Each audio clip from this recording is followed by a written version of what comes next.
It's late, I know, but I'm glad you're here. Tonight, we're going back over 4,000 years to the edge of the desert, where limestone blocks stack like bones and the sun is more curse than blessing. This is not the tale of pharaohs. It's not the story of kings or priests or golden tombs. It's the dust-choked, muscle-torn, quietly vanished life of the people who built the pyramids by hand, by heart, and often by force. Back-breaking labor, sunstroke, whip cracks, and onions for lunch. This episode is about ancient glory and human suffering, and how the two, across so much of history, are almost impossible to separate. If you find yourself drawn into these slow, strange corners of the past, please do subscribe. It helps this little midnight archive stay open. I know it's easy to forget, but it really does matter. Thank you. And if you feel like sharing, let me know where you're listening from, or what time it is for you. That's always my favorite part. Now, dim the lights, and let's drift back in time. In the dark, a man wakes before his name does. The smell of his blanket is sour with old sweat, and the air is still. Sand clings to his skin, to his breath. There's no breeze, not even a teasing one. Only the low rustle of bodies stirring in the longhouse. A communal snore, a fart someone will pretend not to own.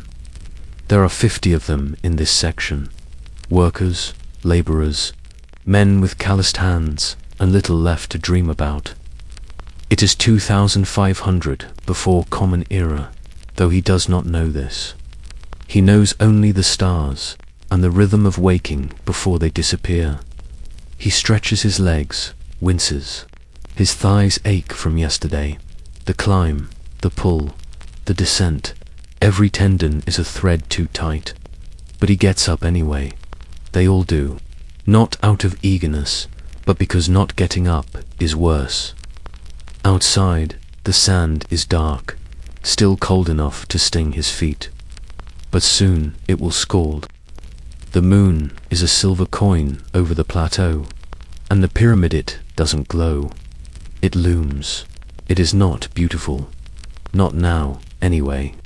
Just a hulking geometry of shadows, half finished. Its peak unfinished. Its steps scaffolding, planks, ramps waiting. He pisses in the trench, wipes his eyes, and swallows a handful of warm water from a shared jar. It tastes like old pottery and spit. Then he joins the others for morning muster. There is a clerk with a wooden tablet. He counts heads by touch, not by voice. A brush of fingers across shoulders.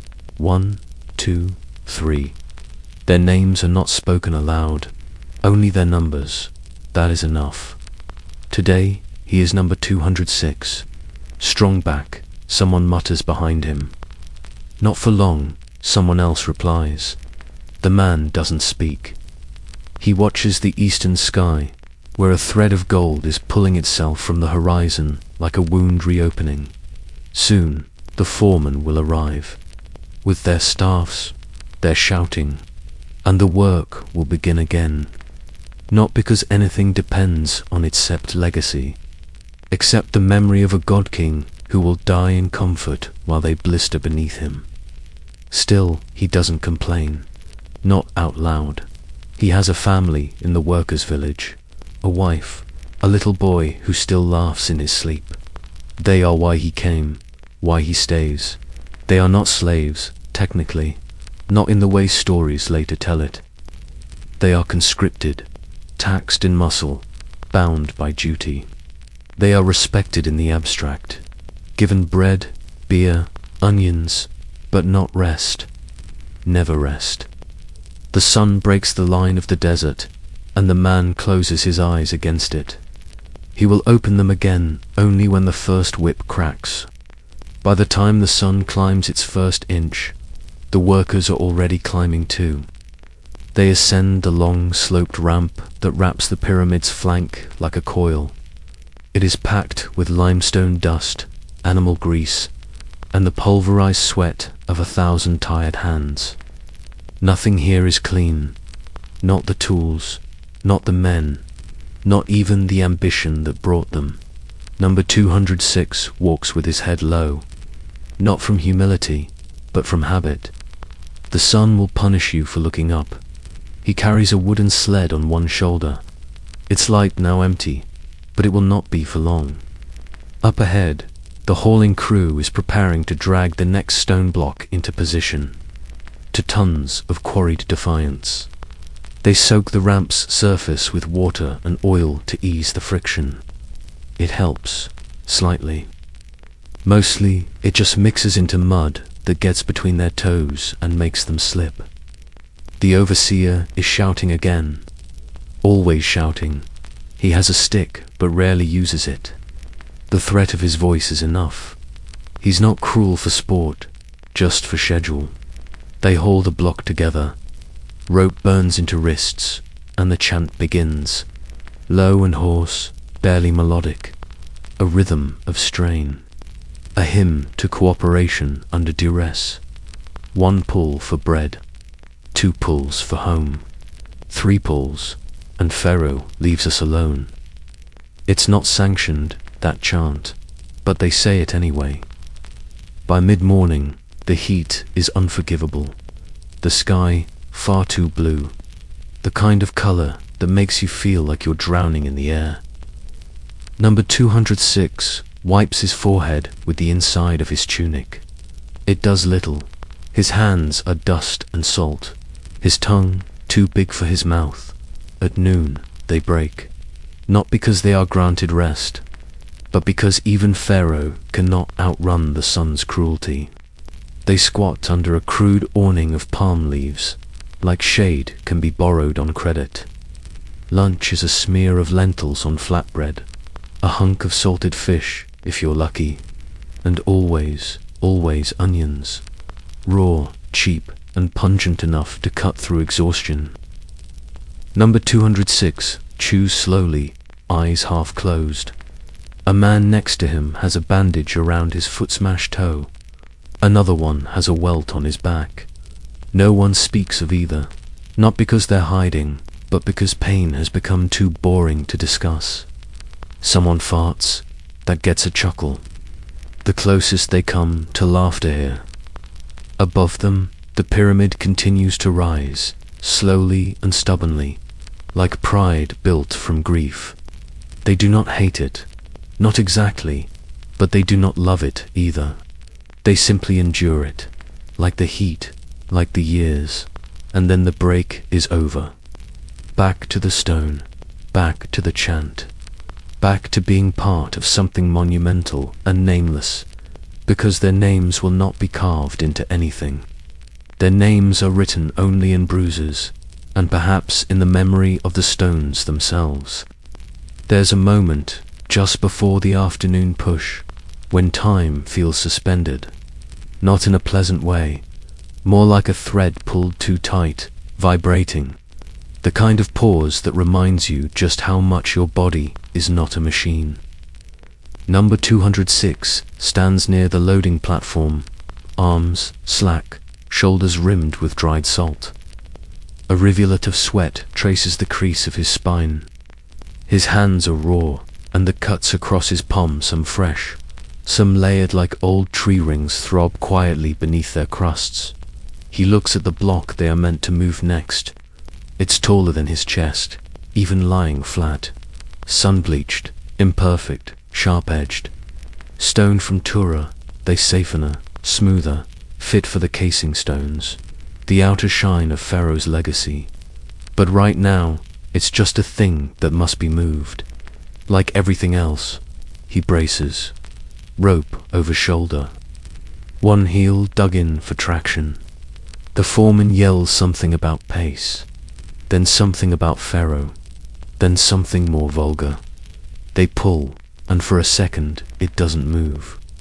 Then, with a lurch that grinds through spine and sinew, the block shifts, crawls forward like it resents them, like it remembers being part of the earth and wants to return. They don't stop. The chant returns, Fainter now, more hoarse. The kind of sound that lives in the throat but dies in the chest. Number 206 doesn't think of Pharaoh, or glory, or death. He thinks of his boy, of the little straw doll the child made last spring, with shell beads for eyes. He thinks of how small his son's fingers looked, tying the knots. He thinks of the time his wife caught him pretending the doll could dance, just to make the boy laugh. He thinks of this so he doesn't think of the pain. The pyramid watches them, not like a god. Gods have faces. This thing has only corners and silence. And perhaps that is worse. When they finally wedge the block into place, it is crooked. The angle is wrong. A mason waves his hands, yells something technical. The foreman snaps back. Not their problem. Move on, so it stays crooked. 1,000 years from now, a scholar will point at that line and marvel. Wonder what it meant. Call it symbolic or ritual. But really it was just fatigue. They move on. The next block waits. Still hot from the sun. Still unforgiving. The only thing heavier than the stone is the knowledge that tomorrow it will be the same. Again and again. Until either the pyramid ends or they do. The man to number 206's left is coughing again. Not a small, polite cough. This one is full-bodied, rattling. The kind of cough that starts low and finishes with something wet. It has a rhythm now. Comes every hour or so. Each time it sounds closer to final. His name is Remeth. He has a wife, too. A sister who tends to the small herb plots behind the workers' village. He once made a joke about wanting to be a scribe, but my fingers learned calluses, not ink. No one jokes much anymore, least of all him. They are loading sand baskets now. The crushed runoff from chipped limestone has to be hauled away or reused in mortar. Every task is layered. Nothing is wasted, not even exhaustion. Number 206 passes a basket to Remeth, who nods and coughs again. The overseer narrows his eyes. Still sick, Remeth doesn't answer. The overseer raises a hand. It hovers just for a moment, and then it falls. Sharp, quick. A slap across the shoulder, just enough to sting and humiliate, not to cripple. Work faster, the overseer mutters. Then moves on. There is no protest. Just a silence that settles like sand in the mouth. They say the workers are treated well. Compared to what is the question no one asks. Because yes, there is food. There is shelter. There are shifts and rotations and primitive medicine. There are even rudimentary wages, beer rations, dried fish, some copper rings if you're lucky. But there is also this, the inescapable truth that your body is not your own, that it belongs to the rhythm of the build, to Pharaoh's eternity, that every breath is borrowed, and every punishment is earned only by breathing too loudly. Still, Remeth doesn't complain. He shoulders the basket, wheezes once, and moves on. Number 206 watches him for a moment, then picks up his own. There's a shrine at the base of the ramp. Just a small one, mud brick and faded paint, dedicated to some minor protective deity, probably shoved there by someone desperate years ago. The offering dish is full of dried flowers and chicken bones. Someone has added a carved cat figurine, worn smooth by hopeful fingers. They pass it every day. No one talks about it. But sometimes, when the foremen aren't looking, someone bows their head. Just slightly, just enough. Not a prayer, exactly, but something like one. Number 206 does it now. Not because he believes in divine rescue, but because there is dignity in being seen, even if only by a cracked, sun-bleached idol no one remembers the name of. He doesn't ask for much. just enough strength to get through the day, just enough shade not to collapse, just enough quiet to keep his name. When he lifts his head again, the sun is directly overhead, which means they're only halfway there. There is a kind of silence that doesn't feel silent at all. It happens in the mid-afternoon, when the desert air gets so hot it seems to pulse, not with sound, but with weight. The kind of pressure that makes even the flies retreat to the shadows, that presses against the inside of your skull like a thumb against a bruise. It's not the absence of noises, the absence of movement, of rebellion, of anything that might resemble resistance. By now, the work has slowed to something almost sacred, not because it is beautiful, but because it is ritual. The hauling, the stacking, the sweeping, the quiet curses and cracked lips and slow blinks of men too tired to think. Number 206 wipes the sweat from his eyes and tastes blood. His nose has been threatening to bleed for hours. The dryness gets into everything. He watches a cart of copper chisels go by, pushed by two boys barely old enough to speak in full sentences. One has a bandage around his hand, the other is limping. The tools rattle. The sound is oddly cheerful. Nearby, a stone shifts to far left, and a man yells not from fear, but from habit. Another cracks a joke about Pharaoh building crooked dreams, and a few tired laughs scatter like ash. No one believes they're building something immortal. They've seen the older pyramids, already crumbling at the edges.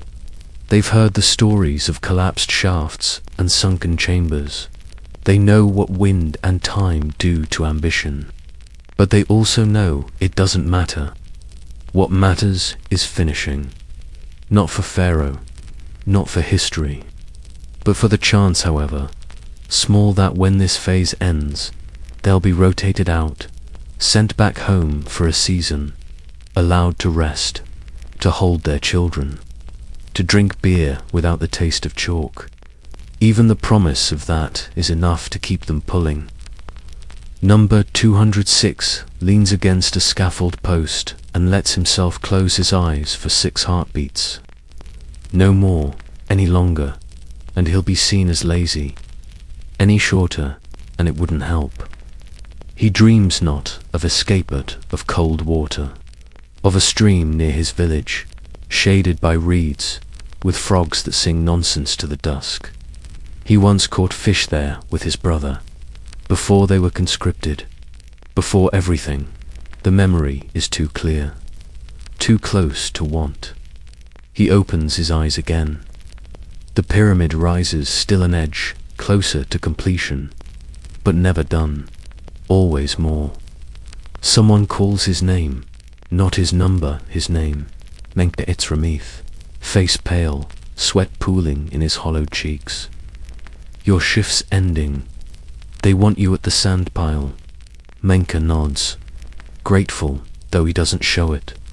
A change of task is like a gift, even if it's just shoveling dust into carts. He picks up the shovel, feels the weight of it, feels the weight of himself, and he moves, not because he wants to, but because this is what it means to live beneath a monument. In the evening, the workers return to their village not with ceremony, but with the same slow, sagging shuffle that labor demands. It is not far. Just beyond the base of the plateau, a short walk downhill, where the homes are simple but decent. Mud brick walls, palm thatch roofs, a cluster of dwellings huddled together like old friends. Everything in the desert clings close. Menka's wife is waiting. She always is. Her name is Satsabek. She wears a linen wrap, stained with the day's efforts, grinding barley, scrubbing cloth, chasing their son, who, at this very moment, is pretending to be a lion, or a priest, or both. It changes daily. The boy rushes toward Menka as he enters, arms out, teeth bared. You must bow, he declares. Menka kneels, not from exhaustion, but in playful surrender. "O mighty one," he murmurs, "have mercy on this poor stone hauler." The boy climbs onto his back and roars. Laughter, for once, comes easy. Inside, the air is cooler. A miracle of clay walls and narrow windows. Satzobek hands Menka a bowl of lentil porridge, thicker than usual. She's added leeks tonight, a luxury. They eat in quiet rhythm, the kind shared by people who know every line on each other's hands. Later, they sit outside as the sky turns pink. The child curls beside them, half asleep, fingers still sticky with date pulp.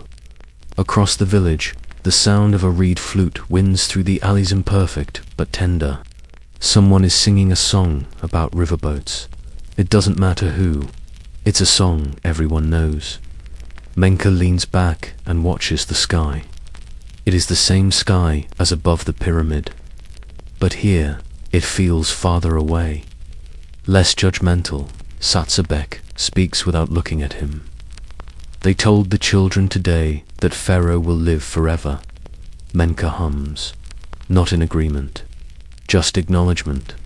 "They say we build the bridge to the next world, that every stone helps him cross." "And what do you say?" he asks. She shrugs. "I tell them it's our bridge, too. If we build it, we can walk it." He smiles. It's not hope, exactly.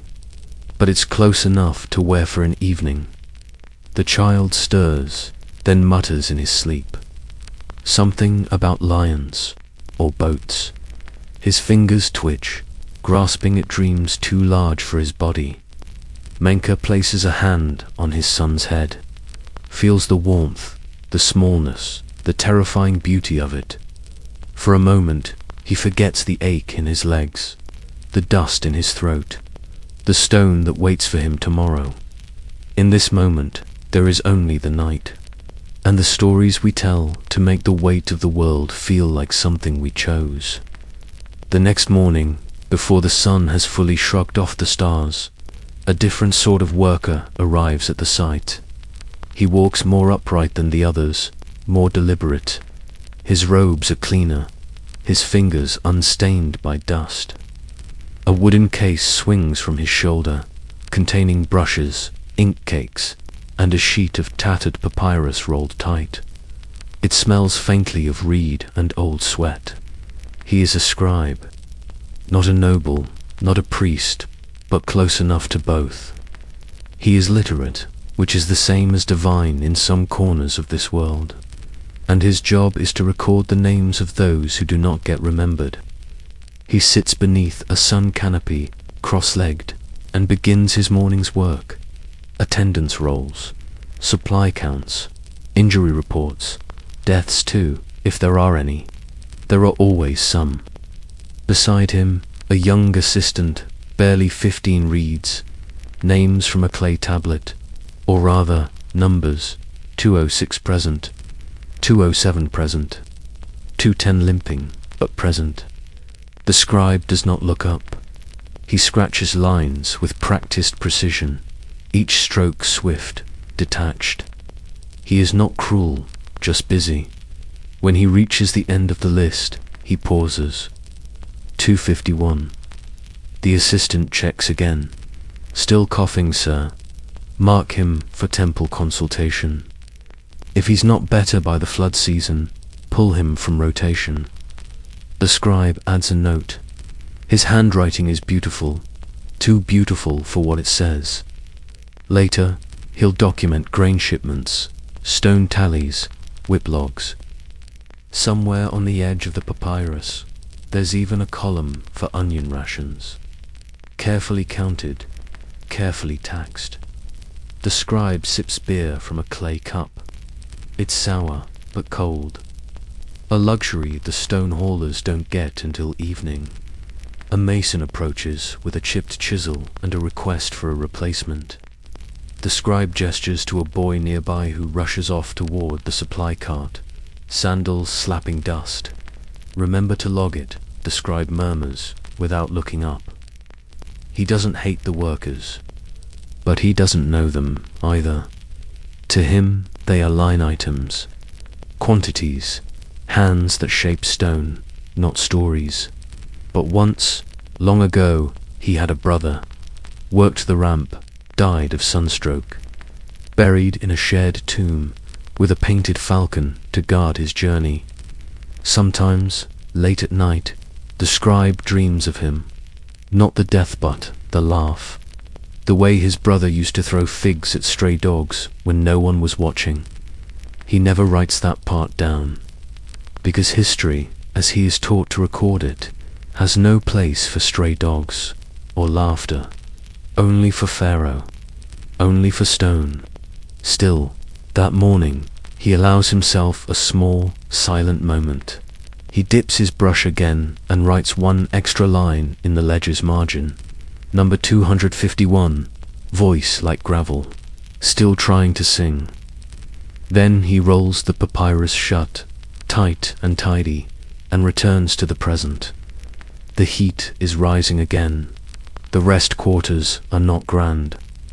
They are narrow rows of mud brick dormitories, stacked like beehives along the outer ridge of the workers' village. Each room sleeps up to 20, sometimes more, if there's a festival or a delay at the quarry and temporary crews need housing. But it is quiet now. The sun has passed its cruelest point, and the men not assigned to the late shift are lying still. Not quite asleep, but not fully awake either. That hazy middle ground where thought drifts without urgency. Menka is among them. His tunic is tied loose around his waist, his shoulders bare. He lies on his side, back pressed to the wall, a woven mat under him. Straw pokes through the seams, but it's better than sand. His arms cradle his head, and for once the muscles don't scream. Around him, the others are murmuring. Someone is telling a story, not loudly, just loud enough to slip between breaths. A tale about a crocodile god who fell in love with a village girl. About how he transformed into a fisherman just to see her. About how she threw a clay pot at him when she caught him stealing tilapia from her basket. There's laughter, soft, wheezy, harmless laughter. Another man speaks up, correcting the ending. She didn't throw a pot, she offered him beer. Well, the storyteller shrugs. Either way, he fell in love.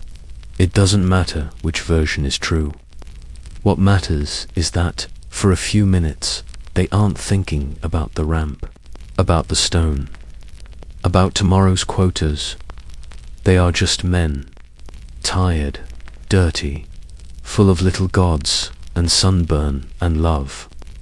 Outside, a dog barks once and then goes silent. Somewhere farther off, a woman sings to a baby in a cracked voice, the melody no less beautiful for its flaws. Menka closes his eyes and thinks of water.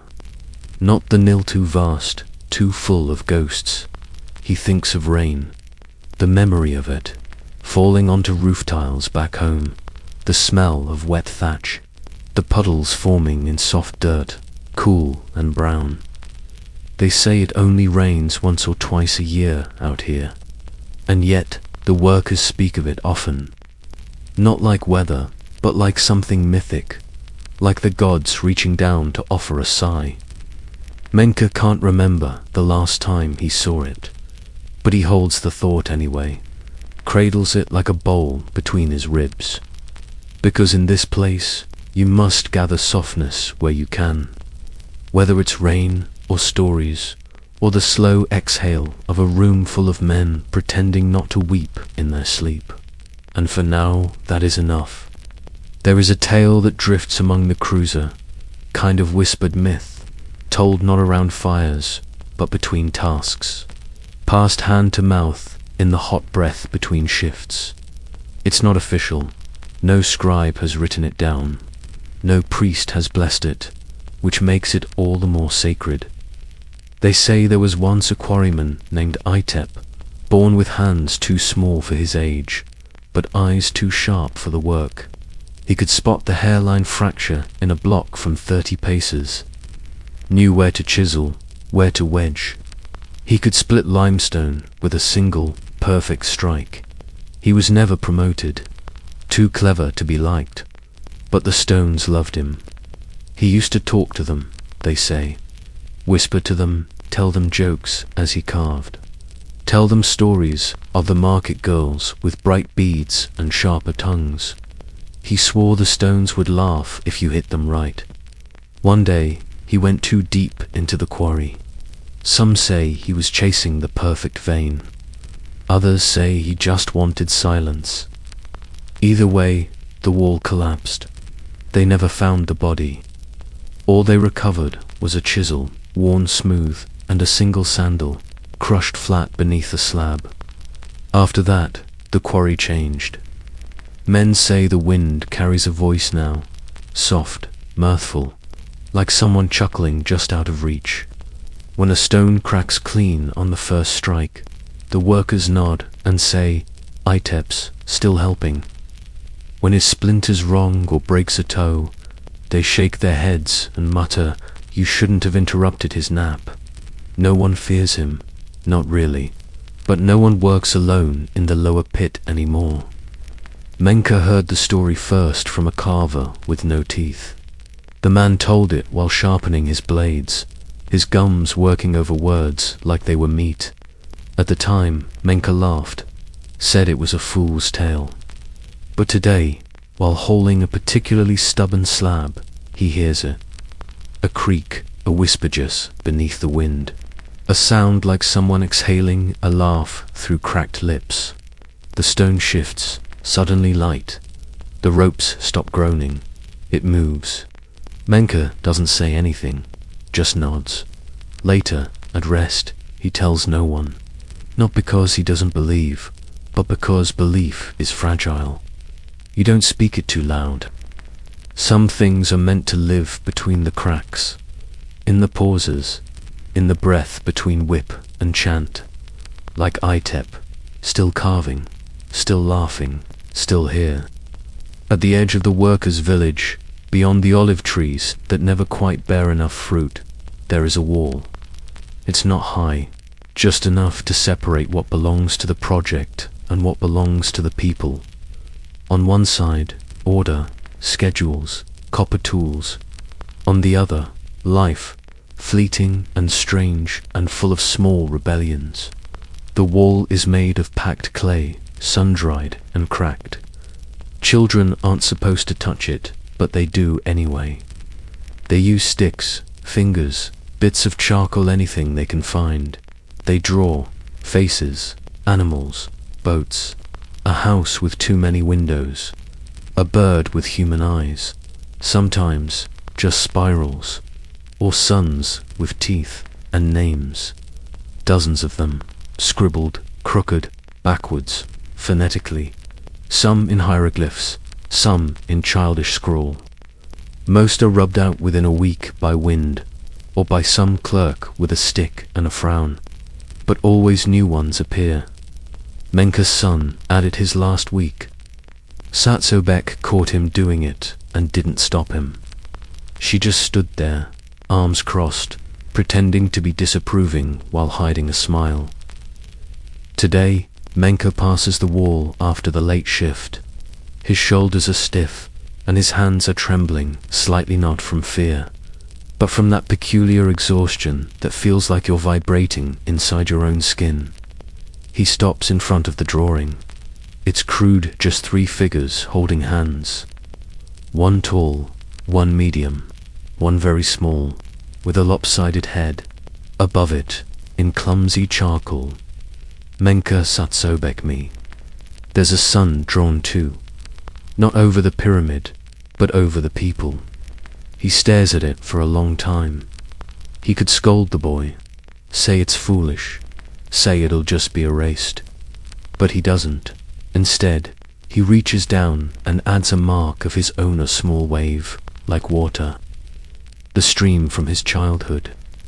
The one that still flows only in his mind. He presses his fingertip into the dust beside the drawing.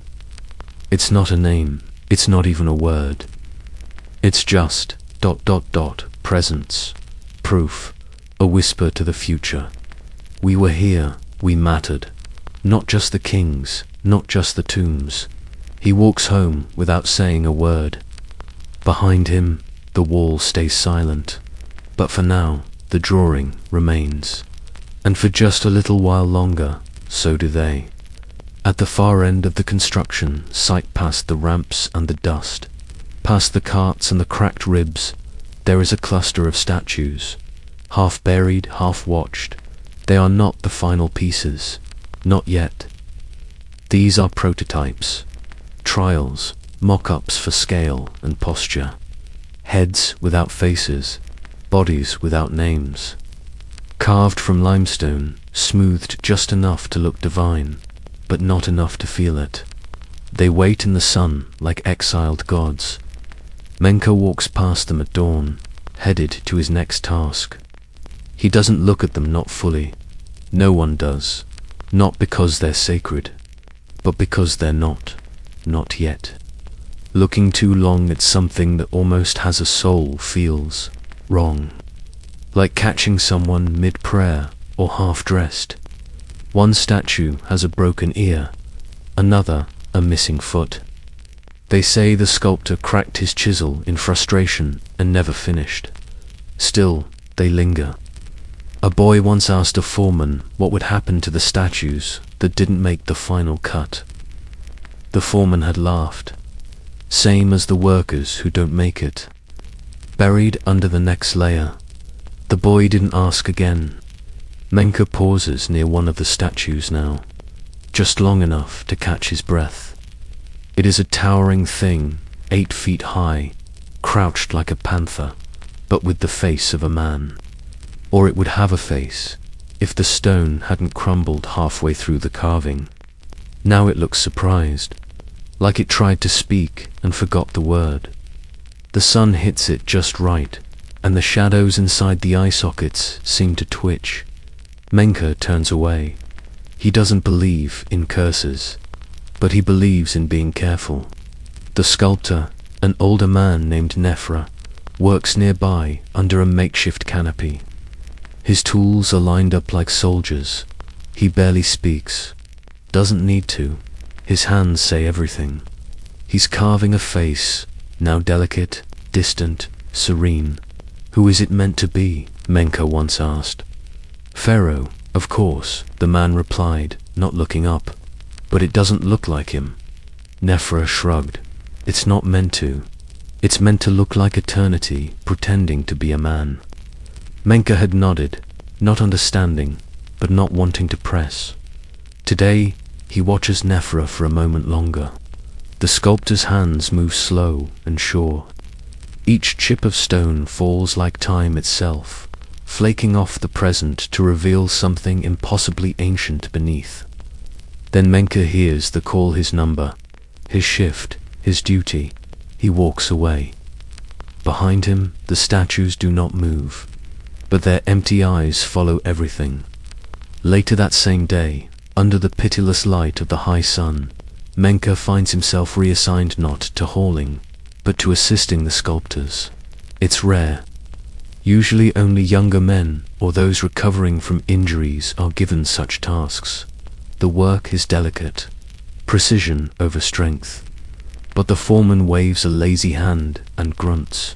You try not to break anything, and that's that. So he's sent to Nephra. The old sculptor doesn't look up as Menka arrives.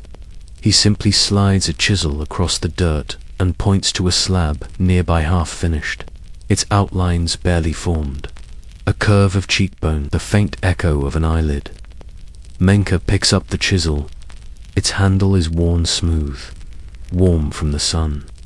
Lighter than he expected, like it might float away if he doesn't grip it right. Nephra finally speaks. You've shaped stone before. Only hold it. Good. Then you know it doesn't care what you want. They begin slowly. The sculptor demonstrates the movement. Gentle, firm, never forced. The goal is not to fight the stone, but to find the shape already inside it. to coax it forward, one flake at a time. Menka mimics him, poorly at first. His hands are too used to violence, too pulling and lifting, not guiding. But Nephra doesn't scold.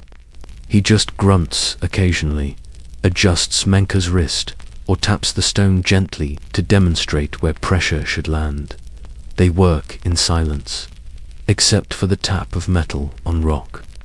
A dry, precise rhythm that starts to feel almost musical. After a while, Menka dares to speak. "Have you ever carved a statue of someone you knew?" Nephra doesn't stop working, but he answers eventually, "My wife, once. Before she died." "What happened to it?" The old man shrugs. "Used it as a foundation stone for a granary. It's holding up sacks of barley now." Menka doesn't know whether to laugh or mourn, so he does neither. He carves. Slowly, the line of the cheekbone begins to emerge. Not perfect, but not wrong either. You see her face in the stone. Nephra asks, suddenly. Menka blinks. "No, I mean I'm not sure." The sculptor wipes his brow. "That's because you're still trying to make it yours. Let the stone decide. It remembers better than you do." They work until the shadows begin to lengthen. Eventually, Menka sets the chisel down and flexes his fingers. They ache in a new way, not from strain, but from stillness. Nephra inspects the work. He doesn't nod, but he doesn't erase it either. He traces the cheekbone lightly with one crooked finger. "It'll do," he says. "Tomorrow, maybe it becomes someone." Menka stands. His back cracks in 3 places. "Thank you," he says, though he isn't sure why. Perhaps for the quiet. Perhaps for being allowed to shape something that will last longer than his own breath. Perhaps just for not hauling stone for one day. As he walks away, he glances back at the face they've carved. It's still incomplete, just a fragment, but already it holds something. Not personality, not yet, but the memory of someone once beloved. The dusk light makes the eyes look alive. Menka shivers, not from fear, but from recognition. It is the first time he has seen a face without a name and thought, that could be me. Not in glory, not in power, just in silence and stone. As night creeps in, soft and heavy, the workers begin to light their clay lamps. The flames are small, more glow than fire, but they are enough to keep the dark at bay, and that is all they ask. The pyramid looms in the distance, a black silhouette now, no longer threatening, just immovable, like a promise no one remembers making. Menka walks alone, past the outer perimeter where tools are gathered and counted and stacked for tomorrow. The foremen are gone now. Even the scribes have retreated to their tents, nursing sore wrists and cleaner consciences. At the edge of the tool yard is a shrine. Not the little one at the ramp. This one is sanctioned, raised by royal order, maintained by appointed priests. It is a boxy stone structure, inlaid with faded gold leaf and hieroglyphs that no one reads anymore. Not because they're too complex, but because they are too familiar. It is dedicated to Pata, the god of craftsmen, of creation, of things made by hand. The idea, Menka knows, is that the workers will leave offerings here, in exchange for strength, for skill, for protection, and that in doing so, their labor will be sanctified, made holy. But tonight, the offering bowl is empty. Or rather, almost. There is a single onion in it, shriveled, bruised, forgotten. Menka smiles faintly, not unkindly. He has nothing to leave, no spare food, no trinket, just the dust in his fingernails and the sound of his breath catching in the back of his throat. But still, he steps forward. He kneels, not in worship, exactly, just in weariness. He thinks of the old story they tell during the festival of Opatha, one where the gods themselves had to build the sky again after tearing it down in anger. How they bickered over how many pillars it would take. How Thoth measured the stars with a stick and got it wrong the first time. The story is meant to be funny, but Menka always felt it was sad. Even the gods, it seems, have to build things twice. He murmurs something. Not a prayer, not a wish, just a sentence. A thought turned loose.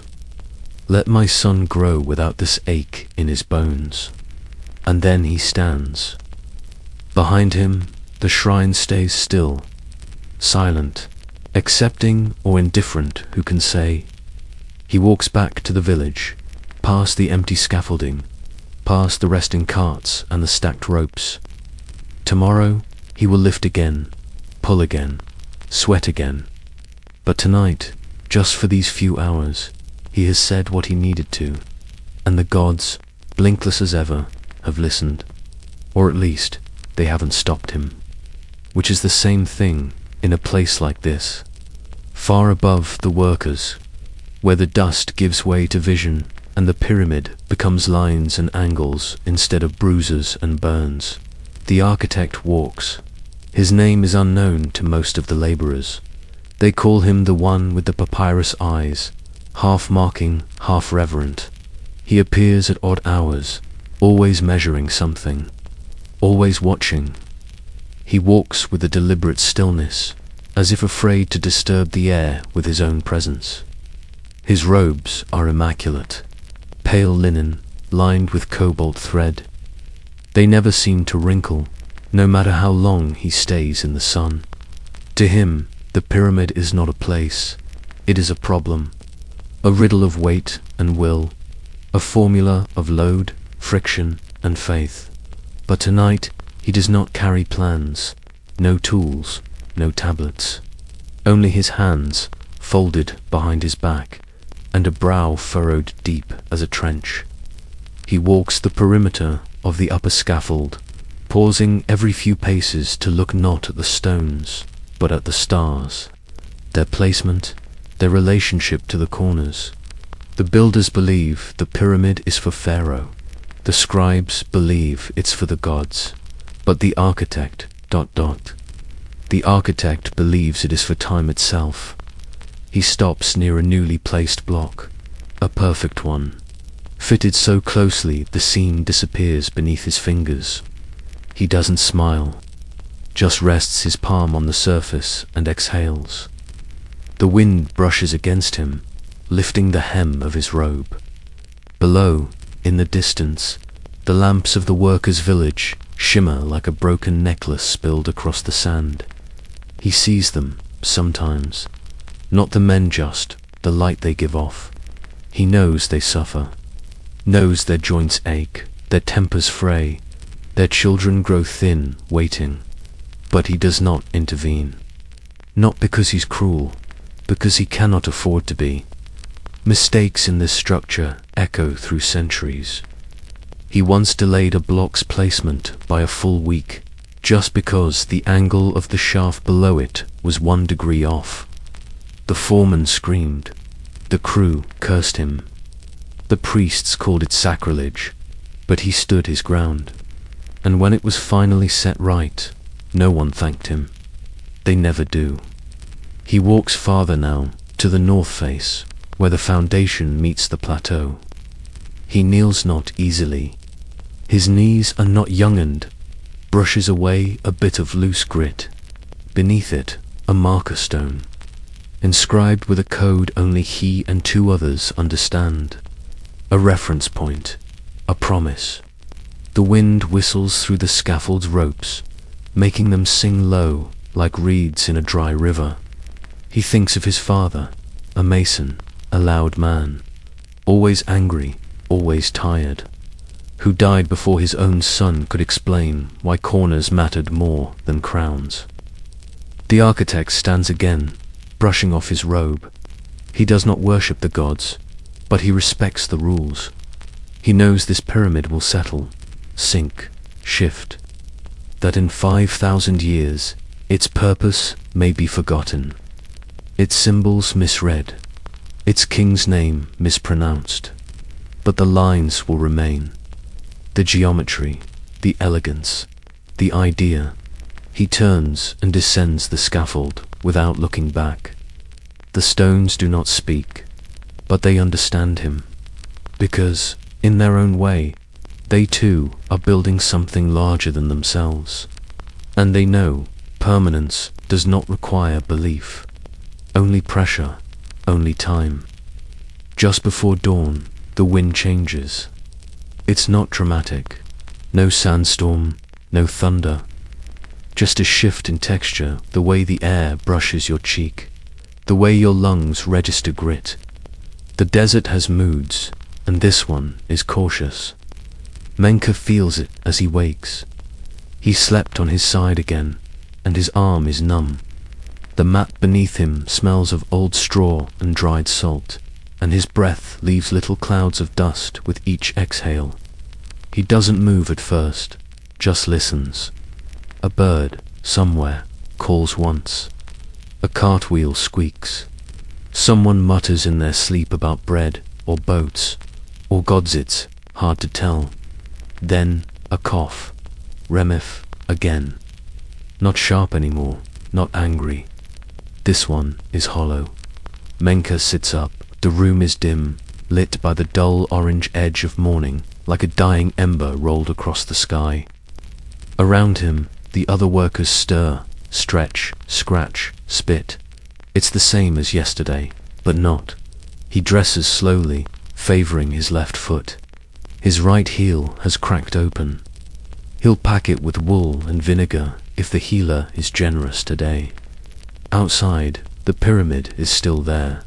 Of course it is. Still rising, still impossible, still waiting. But it looks different in this light. Softer, as if embarrassed by its own ambition. Like a giant who just realized the people at its feet are bleeding. Menka walks toward the tool yard. The morning mist is rare here. It gives the whole site a dreamlike shimmer, like the gods exhaled in their sleep and forgot to take it back. He stops by the low retaining wall near the southern trench. There's something drawn there, not new, not fresh, but revealed. The wind last night scraped off the top layer of dust. Beneath it, a name. Not Menka's, not his son's. Just a name. Old, etched by a hand long gone. The script is crude but deliberate. The sort used by someone who knew letters but not how to write them well.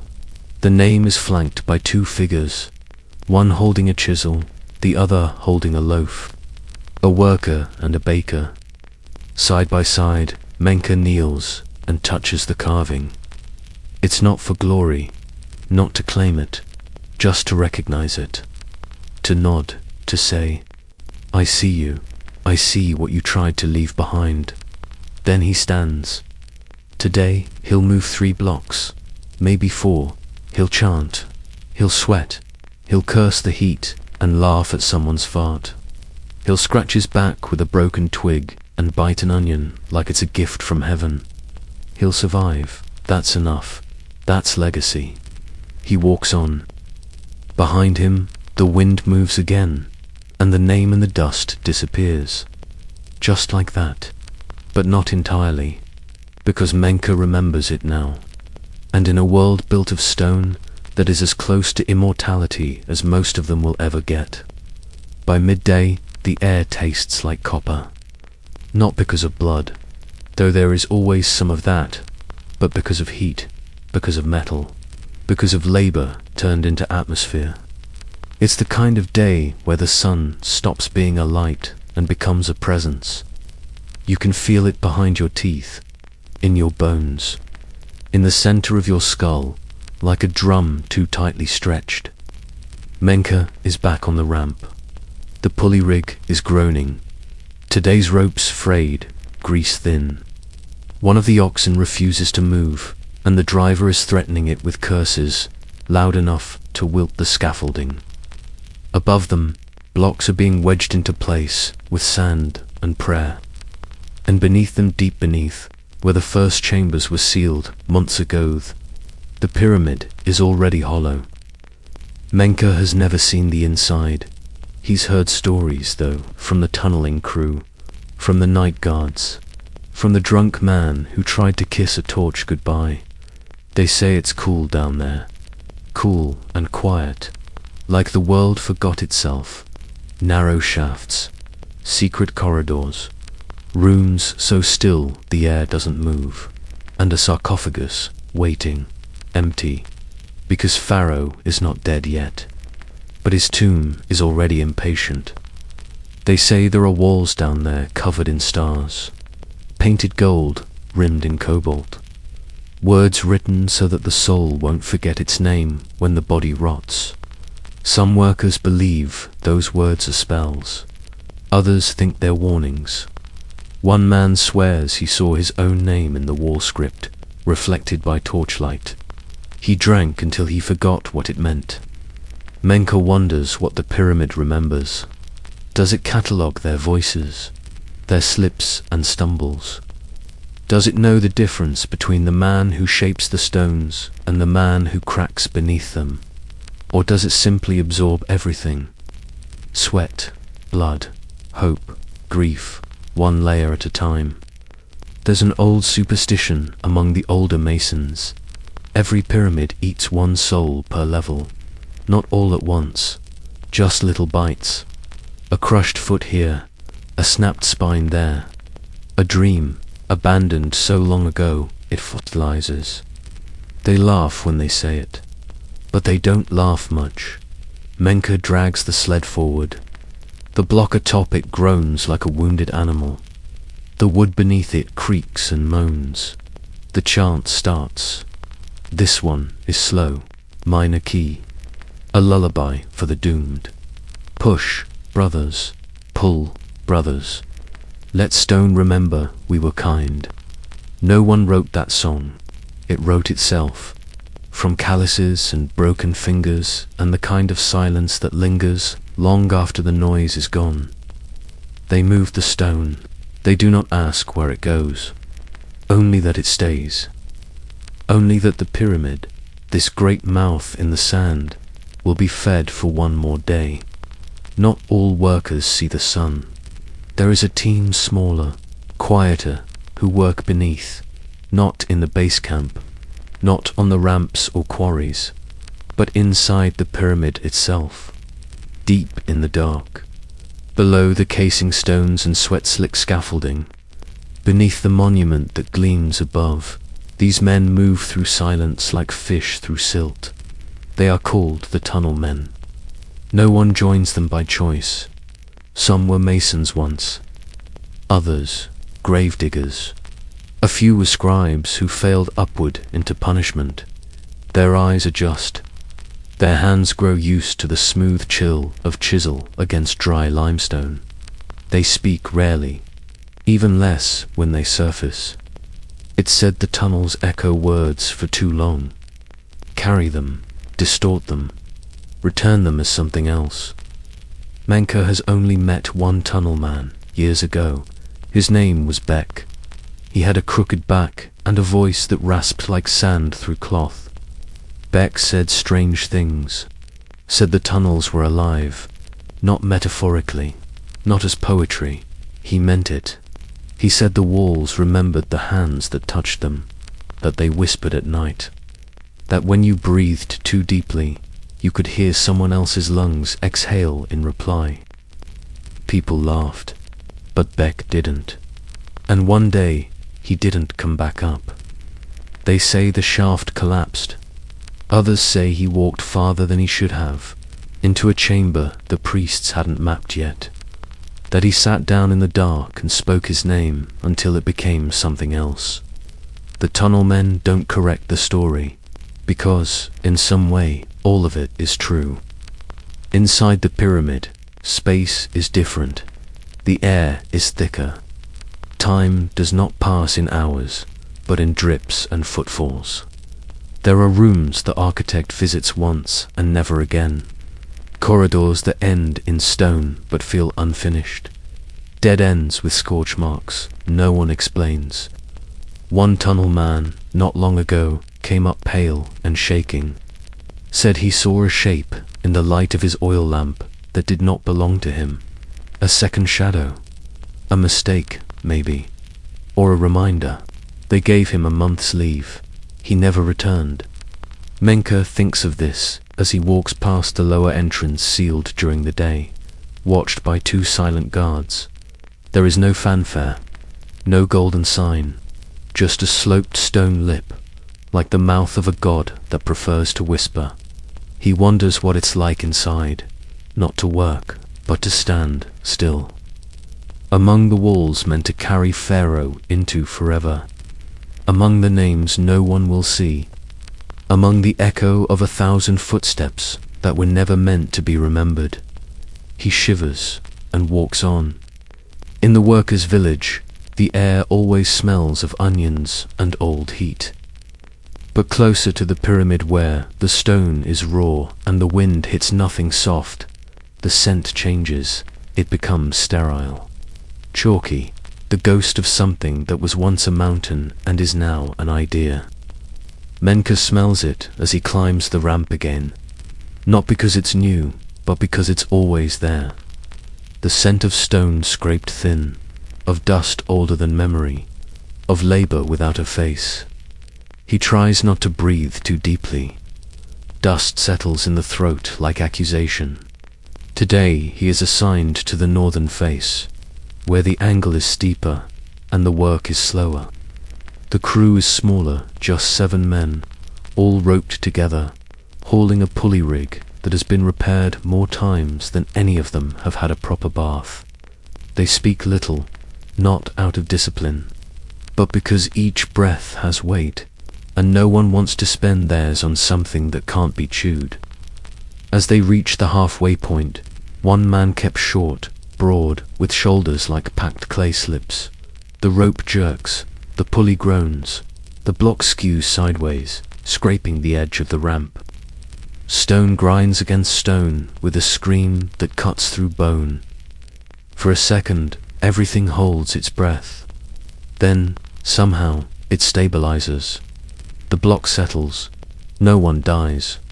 But everyone goes quiet. Kep mutters a curse, more embarrassed than hurt. Someone laughs. It's not a kind laugh. Menka helps reset the rope. His fingers are bleeding against small splits in the knuckle where the skin just gives up.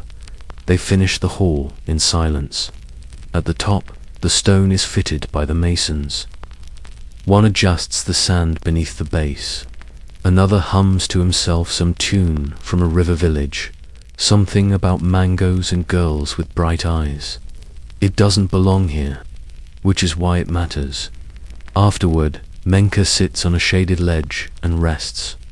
He eats a piece of bread that's more weevil than wheat, drinks beer that tastes like it's remembered better days. He doesn't complain. Instead, he watches the horizon. The desert rolls away in every direction, flat, bright, infinite. There are no trees, no rivers, no softness, only distance, and the sky, too wide, too blue. He thinks about what's buried here, not just under the pyramid, but in the air.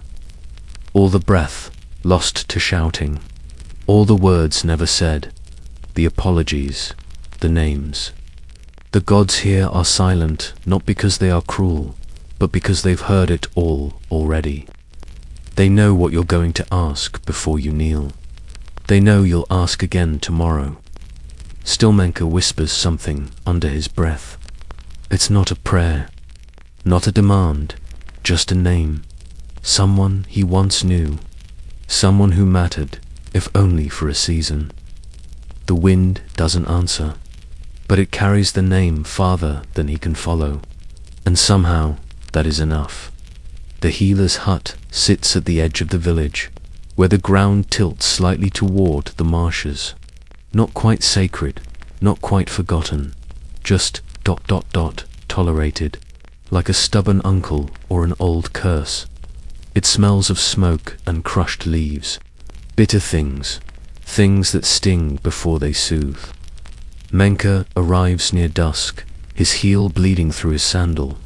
He walks with a limp, now not dramatic, but noticeable, the kind that others pretend not to see, because if they acknowledge it, they might feel it too.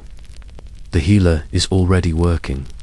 A woman not young, not old, with hands like driftwood and eyes like boiled mud. She doesn't look up as he enters. Sit, he does. She pulls his sandal off and clicks her tongue. Stone burn, she mutters, rope rash, and foolishness. I was told to carry the pulley rig. I wasn't talking about your job. I was talking about your pride.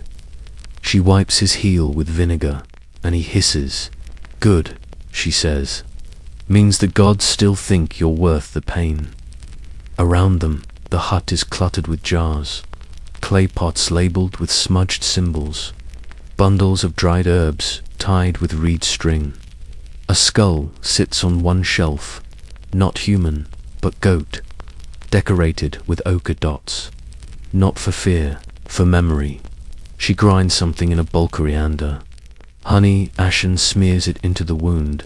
Menka closes his eyes, not in pain, but in something like surrender. Do you think Pharaoh knows we're bleeding for him? He asks. She pauses, then resumes her work. Do you think the sun knows it's burning us? I suppose not. She wraps the foot with linen. Her fingers are deft, unhurried. Pharaoh is a myth, a necessary one. Like rain, like justice, like the idea that if we do everything right, something good will come of it. Menka opens one eye. You don't believe in Pharaoh. I believe in bones. Yours are cracked. His are probably perfumed. She finishes the wrap and leans back. Try not to limp tomorrow. They'll think you're asking for mercy. He nods, leaves a copper ring on the table. It's not payment, just gratitude, shaped like something permanent. As he rises to leave, she says one more thing. Tell the stone your name when it's heavy. Why? Because everything else will forget you. The stone is the only thing that might not. Outside, the sky is darkening. The pyramid glows faintly under the last smear of sun. Menka walks home. Not because he's healed, but because he can. That night, Menka cannot sleep. The mat beneath him is familiar. The room dark and still. His wife breathes softly beside him. His son murmurs once in a dream, rolls over, tugs a woven doll closer to his chest. But sleep does not come. Not because of pain, though the heel throbs like a second heartbeat, and not because of worry, though he has plenty of that. It's something else, a noise that is not a noise, an absence, too loud to ignore. He rises and steps outside. The night is dry, moonless. The stars are sharp enough to cut. The sand crunches beneath his toes, and his shadow clings close more, uncertain. He walks, not far. Just up the small rise behind the village, where the workers sometimes sit to eat lunch when the foremen aren't looking. From here, the whole plateau spreads out below like an offering, quiet, giant, unfinished. And there it is, the pyramid, silent, eternal, still awake. Menka sits, he listens, to the stone, to the wind, to the low breath of a world so old it has stopped explaining itself. He remembers a story his father told, once half a joke, half a warning, that the pyramid isn't a tomb. It's a scale, and every stone added tips it slightly toward balance or toward forgetting. No one knows which way it leans, his father said, but keep stacking anyway. Maybe it's the only thing keeping the world from slipping sideways. At the time, Menka didn't understand. Tonight, he almost does, because it doesn't feel like a grave. It feels like a promise, not to Pharaoh, not even to the gods, but to each other. A monument built not of glory, but of effort, of repeated attempts, of breath spent in silence, of bodies bent, not broken. He speaks aloud. Just once, "My name is Menka." No one answers, but the wind changes, shifts, softens. He closes his eyes, and for the first time in days, he feels something near peace, not sleep, but the space it leaves behind.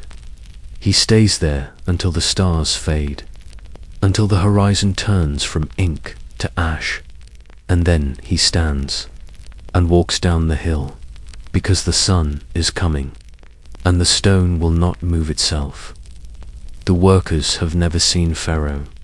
They have seen statues, carvings, paintings so precise they look as if the man might blink if the light catches them wrong. They've seen the way his name is spelled in gold leaf, how even the sound of it makes foremen straighten and priests go quiet. But no one, not even the scribes, has seen him walk the site. He is elsewhere, always elsewhere, in Memphis, maybe, in a palace surrounded by lilies and linen, or on a barge, drifting lazily down the Nile, shaded by peacock feathers and fed sugared pomegranates, or in the arms of a goddess, if the temple priests are to be believed.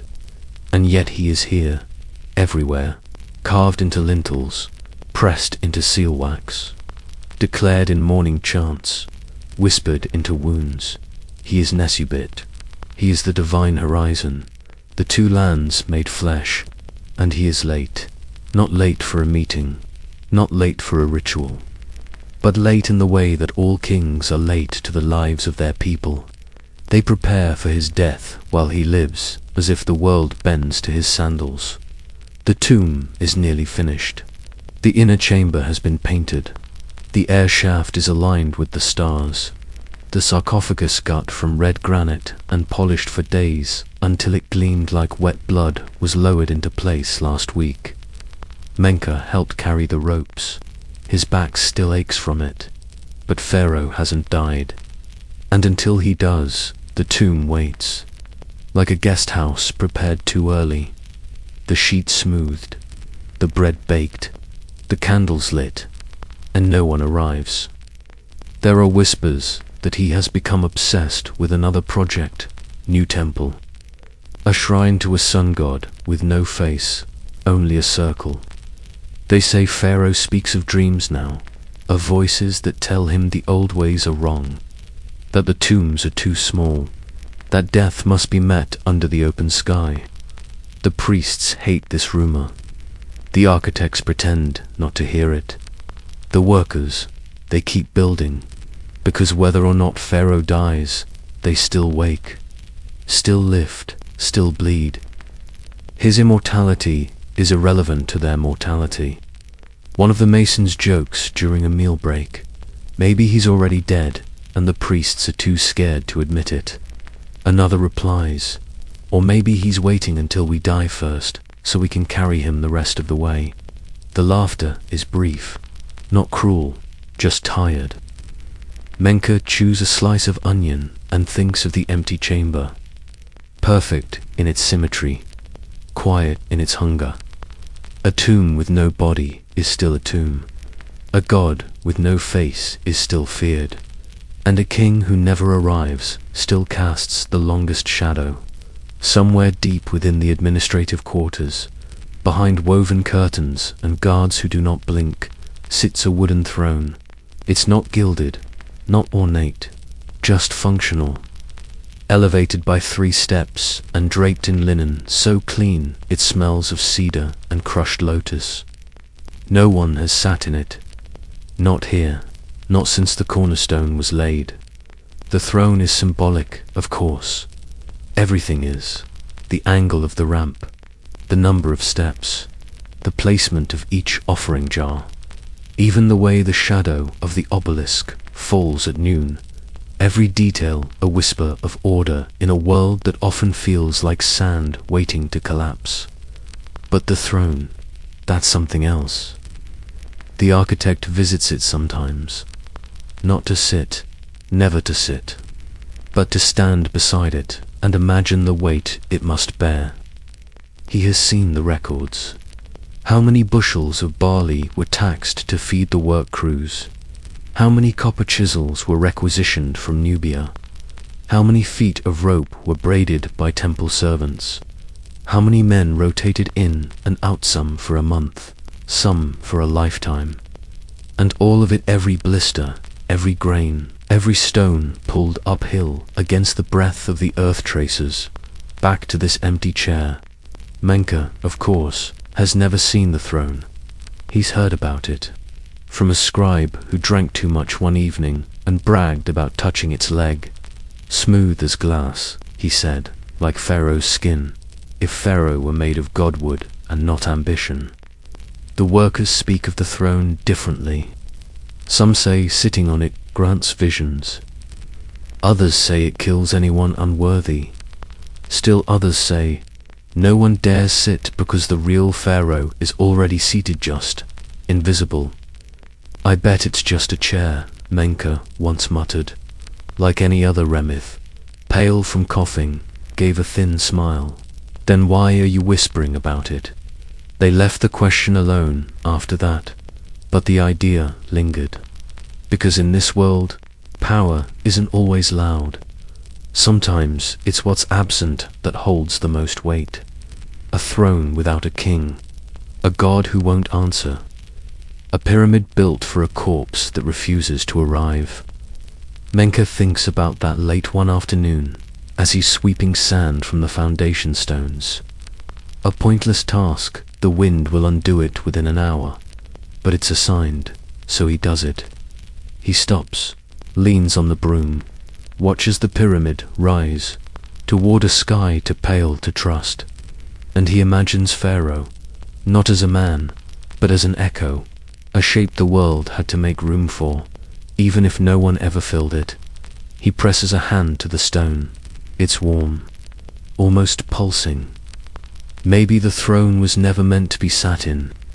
Maybe it was only ever a reminder that the weight of a kingdom is carried not by kings, but by those who build the chair and then leave the room.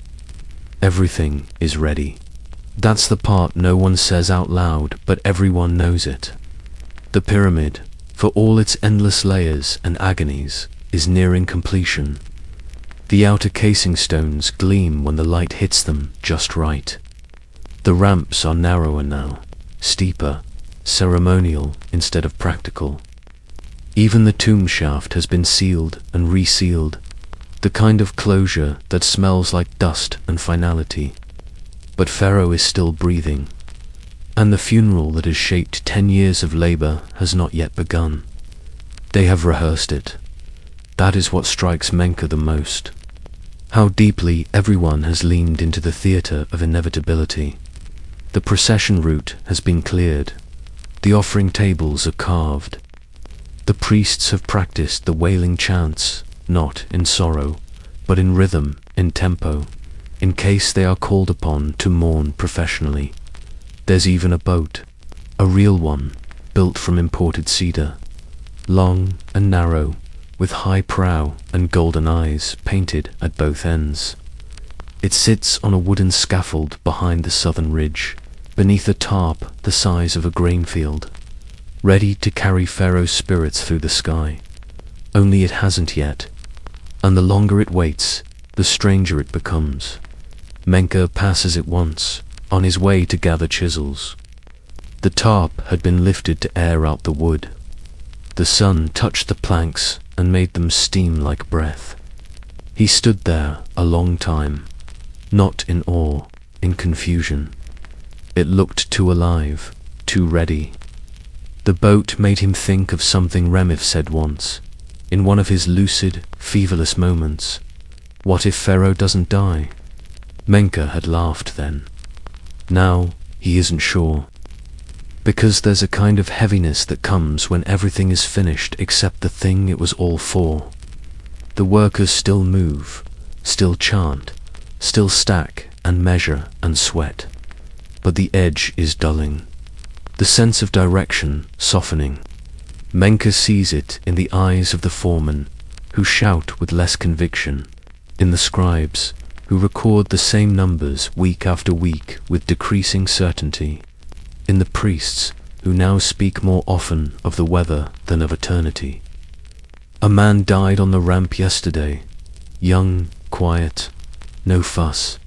The crew carried his body to the edge and left it under a woven mat until someone came for it. No tears, no ceremony, just the silent knowledge that the pyramid had eaten another name. He was buried without linen, without prayers. But Pharaoh's tomb, miles of passageways and stars painted in gold leaf, remains untouched, waiting, perfect, empty. And sometimes Menka wonders if death never comes. What, exactly, have they been building? A house for a ghost? Or a monument to a man too stubborn to leave? There's a count, not official, not written, but the workers keep it quietly, among themselves. Scratched into doorposts, passed in murmurs during water breaks, traced with fingers in the sand and wiped away when the overseer walks too near. How many have died for the pyramid? Not in battle, not in rebellion, just ... building. The number is high, too high to say out loud, but every crew knows someone who isn't there anymore. Every dormitory has an empty mat that stays empty. Every lunch line shortens now and then, and no one fills the space. They're not forgotten, but they're not spoken of often, because to speak of them too much would make them too real. And if you made them too real, you'd start asking why they aren't here, and no one wants to ask that. Not really. Menka remembers the first a boy named 14, fast feet, always smiling. Thought hauling stone was a game. Thought pain was something you laughed through. Thought the gods watched him for a reason. He slipped beneath a sled. The scream didn't last long. The silence after did. They buried him just beyond the edge of the ramp, under a tamarisk tree that has long since withered. The ground is shallow there. The desert always wants its dead back quickly. Since then, more crushed, broken, heat-struck, forgotten. Some are buried in rows. Others are not buried at all. Some were taken back to their villages, wrapped in old tunics, returned as burdens instead of sons. Menka counts in his head sometimes, just to stay anchored. Setju, the twins from Shift 7. The water boy with the missing ear. Remif, yes, Remif too. It happened last week. A quiet collapse, not dramatic. Just a man folding in on himself, as if the pyramid had reached up and plucked him from the sand. Menka helped carry the body, not out of duty, but out of defiance. "I will not let this place eat you whole," he whispered, but he knows it already has.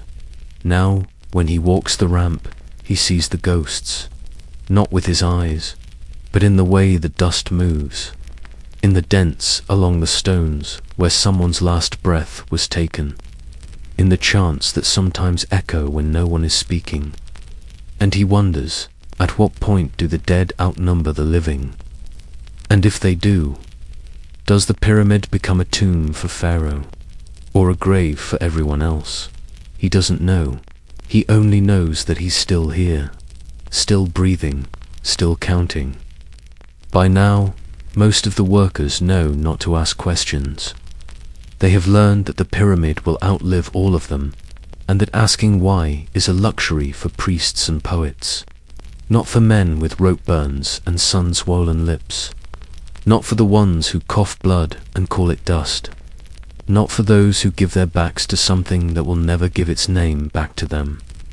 But still, the name waits. Pharaoh's name, the one to be carved in grand relief above the sealed door, the one wrapped in cartouches and flanked by jackals and stars, the one that will turn the pyramid from architecture into immortality. And it is still missing. The space has been left measured and smoothed and left blank. A hollow rectangle framed in gold, dust and reverence. Waiting. For months, the stone carver has come each day and stared at the space. Not working, just waiting. His tools lined beside him like mourners. He sharpens his chisel every morning. Every evening, he packs it away, untouched. Menka speaks to him once. Just once. Why don't you start it? The carver doesn't look up. He just traces the empty cartouche with a cracked thumb and says, "Because if I carve it, he dies." Menka doesn't know if he means Pharaoh, or himself, or all of them. They say Pharaoh's name is sacred, that it holds power, that once it is written into stone, the gods begin their reckoning, that a cartouche is not just a label, but a gate, a door through which the spirit must pass. But no one opens the door, not yet. So the pyramid waits, and the workers work, and the name that precious, terrible, royal name stays, folded in the mouth of silence. Sometimes, at night, Menka dreams of that name, not seeing it, just feeling it, the way one might feel the shape of a storm before it arrives. Heavy, close, breathing, he dreams of carving it himself, of pressing chisel to stone, of watching the dust rise like incense, of finishing the last stroke, ... and hearing the pyramid exhale, not with wind, but with relief, as if, after all this time, it could finally remember what it was for. But then he wakes, and the name is still unwritten, and the sun still rises, and the stones still wait for something that may never arrive. And Menka, still breathing, still human, still temporary, picks up his tools and begins again. There is a man on the southern wall whose face looks like it's been chiseled by the same hand that carved the pyramid. Not because it's handsome, because it isn't, because it's hard. Cut, uneven. He's a mason, one of the senior ones, name's Hetep. No one knows how long he's been working. Some say since the beginning, others say longer, as if he was here before the first stone was laid, as if the pyramid summoned him rather than the other way around. He doesn't speak much, doesn't drink, doesn't laugh, but his scars do. There's one across his cheekbone, pale and raised like a crescent moon drawn too tight. Another on his shoulder, barely visible beneath the frayed edge of his tunic. And a third just under his left eye that twitches when he concentrates. They're not from war, they're from stone that split wrong, from a chisel that slipped, from a pulley that snapped and sent a shard flying. Menka watches him sometimes, when he's assigned to the same quadrant, watches how Hetep touches the stone, not like a servant, not like a master, like a partner. There's no reverence, no fear, just familiarity. Like someone who has been married too long to believe in poetry, but still sets the table each night. One afternoon, Menka dares to speak. "Do you ever get tired of it?" he asks. Hetep doesn't stop chiseling. Of what? Stone. A pause. Then, slowly, Hetep turns, looks Menka in the eye, and says, without irony, "Stone doesn't care if you love it. That's the best thing about it." Then he turns back, lifts his chisel, and resumes his work. Tap, tap, tap. Menka doesn't respond. There's nothing to say, because he understands. There's a kind of freedom in being ignored by what you serve. No judgment, no betrayal, just the weight, just the task. Stone won't remember your name, but it also won't lie to you. And in a world full of gods and kings and dreams that change shape when you get too close, that might be the kindest thing of all. Once a week, if the weather allows, A scribe named Uni walks through the workers' village, carrying a satchel of flattened reed paper and a small pot of ink. His sandals are too clean. His nose is always peeling. He is not here for inspection. He is here to write letters. Not official ones, not records or receipts, but personal letters dictated by the workers to their families, friends, gods, and ghosts. Letters that may or may not ever be delivered. No one pays him. He does it for reasons no one asks about. Menka has never written one. He thought about it once when his son had a fever. Thought about sending a note to his sister in the Delta, asking for herbs or prayers or just to be remembered. But he didn't. Because what if the letter never made it? What if it did? This week, though, as Una passes, Menka stops him. The scribe raises an eyebrow. For your wife, Menka shakes his head. No, he hesitates, then says, to the pyramid. Uni blinks. The pyramid doesn't have an address. Menka shrugs. Write it anyway. Uni pulls out a scrap of paper, dips his brush, waits. Menka speaks slowly. To the stones I've touched, you don't know me. You never will. I am one of hundreds. Thousands, maybe. I came with nothing but hands, and you took all the rest. Fair bargain, but I want you to know, I've tried to be careful, to listen, to lift straight, even when it hurt, to place each block like it mattered. I've cursed you, of course, who wouldn't? You are heavy and ungrateful and hot to the touch. But I think I forgive you, because for a few hours each day, I am not waiting. I am doing, and in a world like this, that might be as close as we come to freedom. If someday someone walks through you and wonders who built your ribs, tell them I did, and that I did it well. He pauses, then adds, quietly, my name is Menka. Uni says nothing. He blows the ink dry, folds the letter, places it in a clay jar filled with others. Most will stay there, buried eventually, cracked by time, eaten by the wind. But maybe, just maybe, one will survive. And someone, somewhere, will unroll it and read a man's voice carved in ink instead of limestone. And maybe that will matter, or maybe not.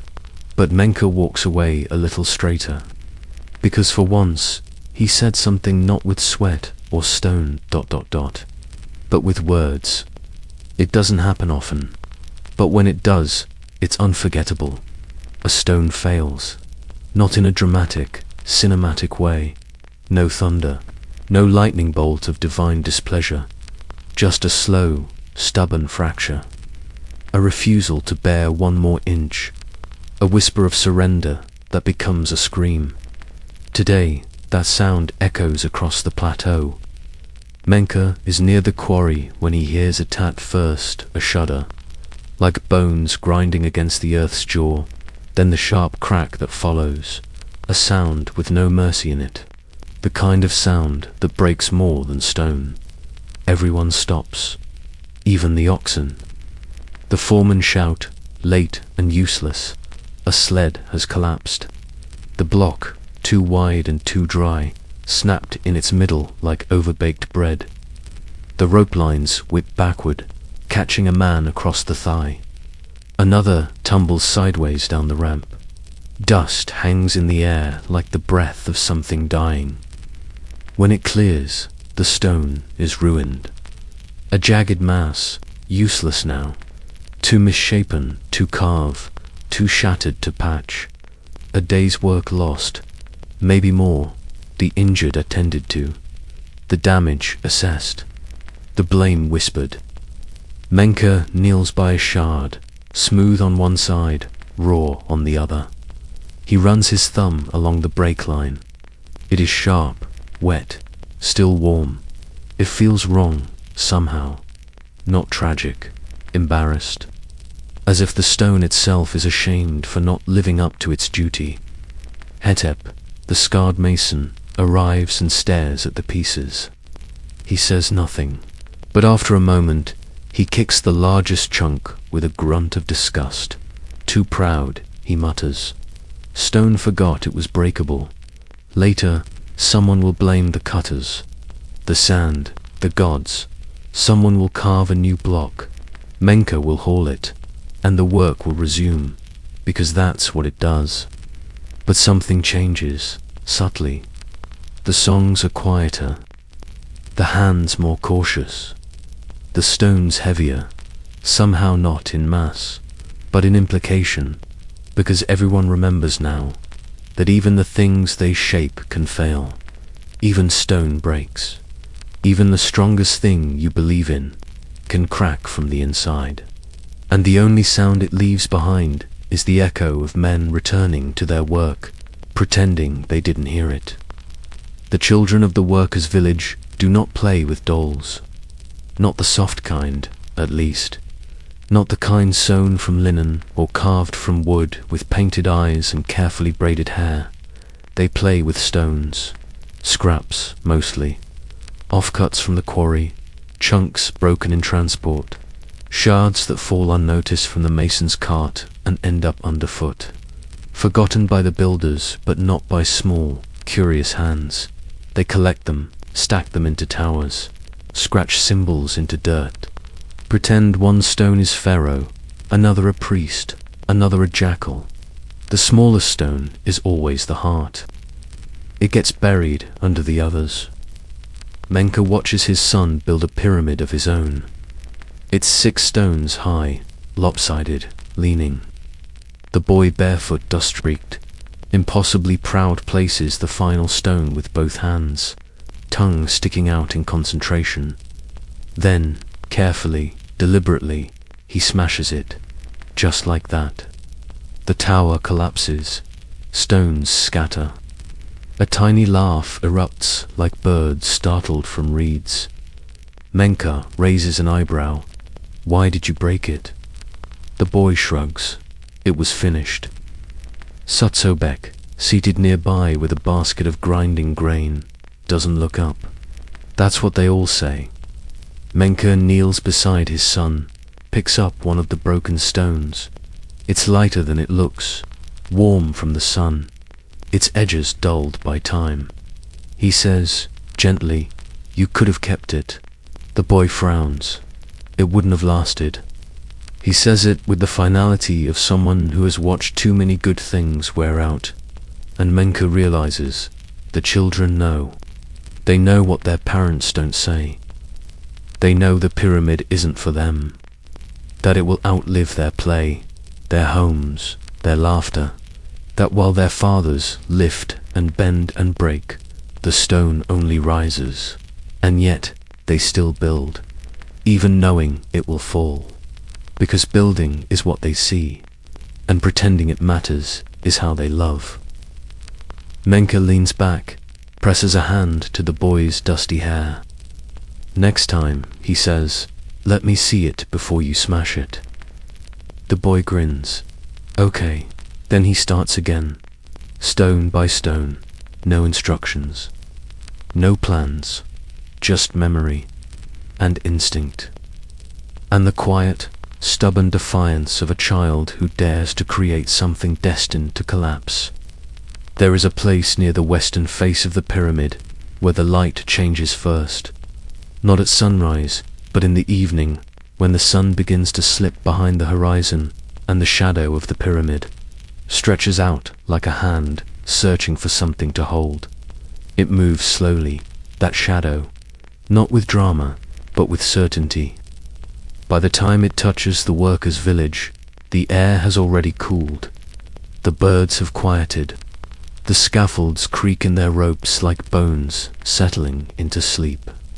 Menka stands at the edge of that shadow, right where light becomes not dark, but less. He is not alone. Others are there too, some seated, some standing, none speaking. They have no reason to gather, no festival, no inspection, no command. But still they come, drawn not by faith or fear, but by habit. or maybe longing, because when the pyramid casts its full shadow, something strange happens. The world becomes quieter, more honest. The chants fade, the dust settles. The sky, pinked and bruised, stops pretending to be divine. And for a moment, the pyramid stops being a monument. It becomes a presence, a witness. The workers stand within its reach, not as builders, but as people, sons, husbands, strangers, ghosts. And in that pause between labor and sleep, they remember themselves, not as numbers, not as tools, but as names. Menka closes his eyes. He thinks not of Pharaoh, not of gods, not of legacy. He thinks of the river that used to flood in the spring when he was small, and he would wade into the reeds with his brother and pretend they were kings. He thinks of Satsabek singing to their son in a cracked voice that never quite catches the right tune, but always finds the right feeling. He thinks of a stone, small, chipped, insignificant, that he tucked beneath a sleeping mat last year. No one will ever find it, but it's there, a marker, not of greatness, of presence, of being. The sun dips lower, the shadow thickens, and one by one, the workers turn back toward the village. No words, no rituals, just silence, and the knowledge that tomorrow the stone will still be there, and so will they. And the pyramid will keep reaching, even if no one remembers who helped it rise. The desert is not sentimental. It remembers nothing it does not intend to keep. This is why the workers do not carve their names into the pyramid walls. Not because they are forbidden, though they are, but because they know better. They know the wind will strip paint, that the sun will bleach carvings until the letters look like cracks, that even the gods themselves, once praised in every stone, will someday be forgotten, their names replaced by newer, louder names with different colors and more aggressive symbols. And yet, people still leave things behind. Small things. Hidden things. A broken charm wedged between foundation stones. A child's bead buried in a bucket of mortar. A carved reed flute sealed inside a chamber wall because the builder's brother played it once at dusk. And that moment was worth hiding from time. Menka has seen these traces. Not often. Just enough to know he is not the only one trying to outlast himself. He has one of his own. A small shard of pottery, smoothed at the edges. Nothing special, but once Satsabek painted it with a bird. Not a beautiful bird, not precise, but joyful. Painted it while their son slept and said, "You always forget what joy looks like so here." Menka keeps it hidden beneath the plaster of a block he helped place near the southern passage. No one will find it. Or if they do, they'll think it an accident. A worker's slip. A flaw in the process. And that's fine, because it's not for them. It's not even for him. It's for the space inside him that fears being erased. The part of him that knows a man can carry 1,000 stones and still be forgotten by morning. The part that whispers, "Please, let something remember I was here." And so he hides the shard, carefully, lovingly, not to change history, just to stain it slightly, so that when the future finally arrives, there will be buried somewhere beneath the weight of kings and myths, small, uneven bird, drawn by a woman who didn't believe in pyramids, but believed in him. By moonlight, the pyramid looks gentler, less precise. Its corners, which by day seemed to slice the sky into obedient wedges, now blur at the edges. The casing stones catch the dim light unevenly, and the monument becomes less geometry and more presence, less God, more ghost. The architect stands alone beneath it. He is thinner now. The robe hangs from his shoulders like an accusation. He hasn't slept in 2 days. not out of duty, but out of something closer to guilt, because it is almost done. The angles align, the chambers hold, the air shafts point dutifully to stars that no one has touched but everyone trusts. He has built the thing they asked for, and now that it stands before him, patient and complete, he feels nothing, not pride, not joy, not relief, just the cold, echoing weight of was this worth it? He walks the perimeter. He runs his hand across a cornerstone so perfectly honed that even now the seam is invisible. He knows which layer this is. He knows the name of the quarry it came from, the day it arrived, the man who guided it into play sand, the man who died the hour after, crushed beneath a misjudged slope. He remembers them all. He did not mean to, but he does. He tries to picture Pharaoh's face, and cannot. He tries to remember what the stars looked like before they were turned into calculations, and finds only numbers. He kneels in the sand, not to pray, not to rest, but because his legs give out. He weeps, not loudly, not for show, just enough to dampen the inside of his mouth, to taste salt where the air has taken everything else. And when the tears stop, and the sky begins to grey, and the pyramid stands silent and eternal and perfectly unaware of what he has given it, he whispers, "I made you to last forever," and then, softer, "But I did not mean to give you me." The wind answers, but not kindly. It moves around him, moves past him, moves into the spaces he created, the perfect corridors and cursed chambers, the secret passages that lead nowhere but sound like destiny. And it carries the architect's breath into the cracks, and it leaves him there, small, human, temporary, before the workers arrive, before the chant begins, before the stone remembers to forget.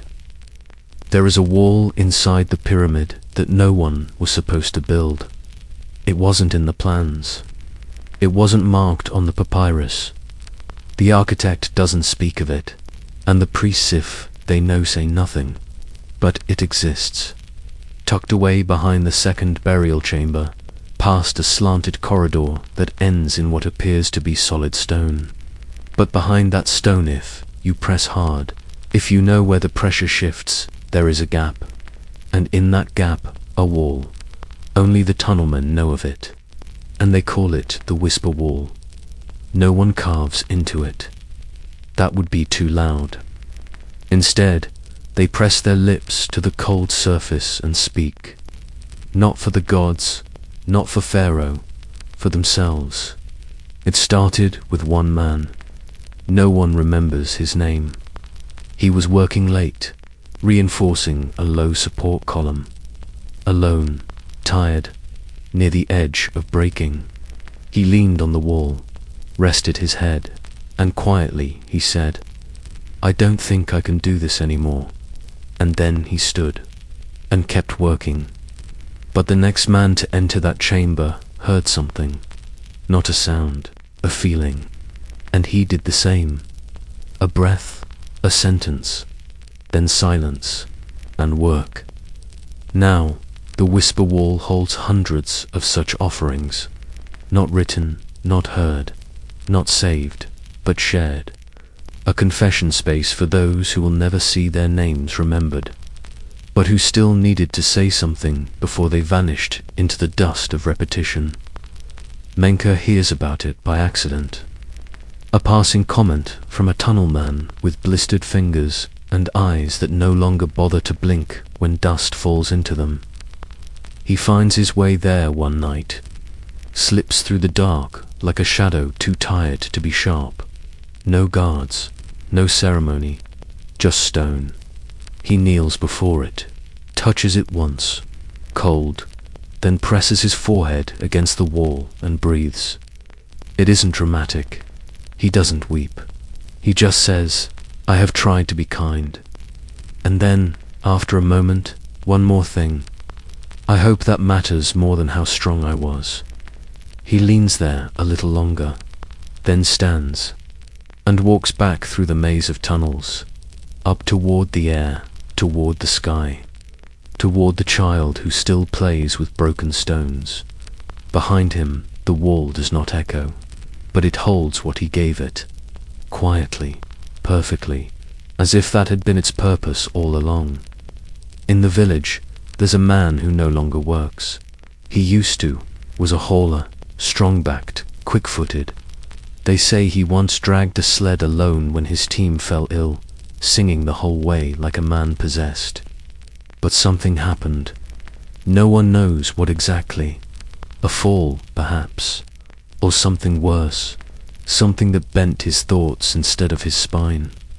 Now he wanders, not far, just around the outskirts of the village, speaking rarely, eating little, but always drawing in the dirt, with a stick, with a bone, with his finger, always the same thing, a wall, rectangular, tall, straight, sometimes with a doorway, sometimes without. Sometimes there are people carved into it, tiny figures with upraised arms, or bent heads, or circles where faces should be. Children laugh at him, call him war man. The foremen scowl and mutter about superstition, but Menka watches him one afternoon, crouched in the shade, slowly shaping the outline of another imaginary wall with a piece of charred wood. He asks, gently, "What's it for?" The man doesn't answer, just hums a single note, long and flat. Then, without looking up, he says, "So they know we were more than hands." Menka blinks. What? The man draws a circle inside the wall, then a smaller one inside that. Our lives, our names, our small gods, they won't remember any of it. Not in the real wall, not in the one we're building. He wipes the drawing clean with his palm. But maybe if I dream it hard enough, the stones will copy me. Menka says nothing. Because what can you say to a man who may be broken, but may also be right? That night, Menka dreams of the wall. Not the one the man drew, a different one, covered in carvings, not hieroglyphs, not prayers, faces, hundreds of them, not noble, not beautiful, just real. A crooked smile, a missing tooth, a pair of eyes wide with wonder, a nose that had clearly been broken and healed badly, a scar that looked like laughter frozen in the skin, and names, scratched in awkward, uneven lines. The kind of writing someone does when they've never been taught how, but need to try anyway. And at the center of it all a stone, plain, ungilded, carved only with one sentence: "We were here." He wakes before dawn, and for once he does not dread the morning. The pyramid is never truly still, even in the deep night, when the stars hang motionless and the wind forgets its path. The monument breathes, the scaffolds creak, the sand shifts. Somewhere deep inside, a stone settles into its forever position, and in the village, a few men remain awake. Menka is one of them. Not because of pain, not because of duty, because he has started listening for something. Not words, not voices, just presence. Tonight he walks the path alone. No tools, no orders, no chance. He climbs not far, just to the mid-ramp, where the angle is steep enough to steal your breath, but not your soul. He finds a block he placed 3 seasons ago, still where it should be. He sits on it. The moonlight smooths the edges of the stones, makes them look like melted chalk. The air is cooler here, but dry, always dry. Below, the village is a scatter of orange dots. Cooking fires, lamplight, the rhythm of small lives continuing without permission. He thinks of his father, who died before Menka learned how to haul stone properly, who used to hum while cutting reeds, who once told Menka that the world forgets, but your hands remember. He thinks of his son, who will grow tall, or won't, who will learn to shape something, or break something, or maybe both. He thinks of himself, and how strange it is to be alive at the edge of history. How strange it is that no one will write his name, but someone might stand where he now sits and feel something they can't explain. He whispers, "I hope you're gentle to the future, to the stone, to whoever finds the piece of pottery he left behind." He closes his eyes, and for a moment there is no Pharaoh, no God, no chant, no monument, only breath and dust, and the quiet echo of a man reminding the world without needing an audience that he existed, that he cared, that he placed his stone with love, even when no one was watching. It is not like they imagined. There is no ceremony, no great flourish, no priest waving incense or beating drums, no speech, no gold dust tossed into the air, no moment of collective awe where all the workers stop and weep for what they have achieved. It just happens. One morning, a foreman announces it, flatly, "Final block goes up today," and that's it. The sky is pale, the wind is lazy. The air smells of sweat and clay and fish left too long in the sun. Just like any other day, the block itself is smaller than expected.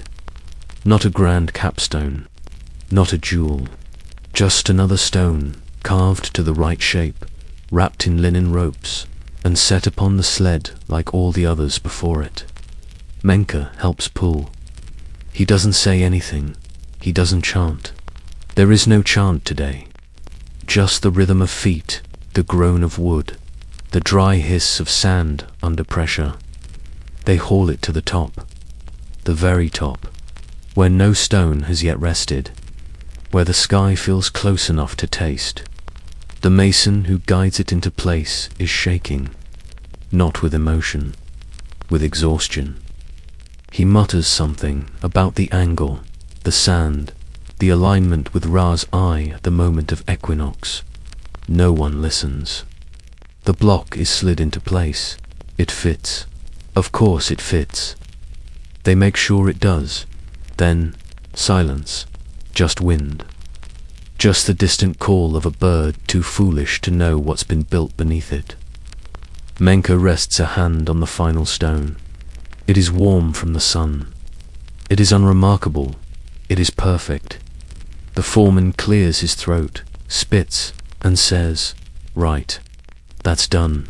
Someone laughs. Not out of joy, out of disbelief.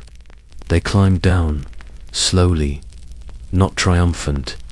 Careful, because knees remember, weight more than glory. Later, when Menka washes his hands in a cracked basin behind the tool hut, he finds sand in the scar beneath his thumb. He stares at it, watches it flake off, and thinks that was it. No applause, no revelation, just a block, just an ending, and the beginning of being forgotten. After the final block is placed, time doesn't stop. It doesn't even pause. The sun continues its slow crawl across the sky. The oxen still bray. The river still rises and recedes with the same indifferent rhythm. Somewhere in the distance, a dog barks at nothing, and the workers don't know what to do. There's no feast, no songs. The priests will bless the site in a week's time, but for now, the moment passes like a bird's shadow, noticed and then gone. Menka sits beside the ramp that is already being disassembled. The ropes will be reused, the wood hauled off. What can be burned will be burned. What can be buried will be. He watches a boy walk past, carrying an empty water jar, and thinks, how strange it is that the greatest thing I've ever done now requires cleanup. Hetep, the old mason with hands like river stone, walks by with a chisel tucked into his belt. You look disappointed. Menka shrugs. I thought it would feel ... different. Hetep lowers himself onto the ground with a grunt and a crack of old joints. Nothing built to last ever ends with fireworks. Just silence. He picks up a handful of dust and lets it trickle through his fingers. The louder the ending, the quicker it fades. Menka nods, but the question still lingers. What now? He could go home. He could ask to be reassigned to another site. He could stay and help with the ceiling, watch the doors close, the shaft plugged, the records buried. But whatever comes next will be smaller. Nothing will be this again. He looks up at the pyramid. It doesn't seem to know it's finished. It stands there, shamelessly complete, as if daring the sky to forget it. And Menka wonders, did I build this for Pharaoh? Or did I build it because I needed something to outlast me? And now that it exists, what becomes of me? Behind him, someone begins humming. Not a chant, not a song, just a low, wandering melody with no beginning and no end.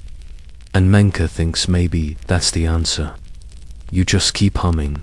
You mend the tools. You sweep the dust. You go home and see if your son still remembers your face.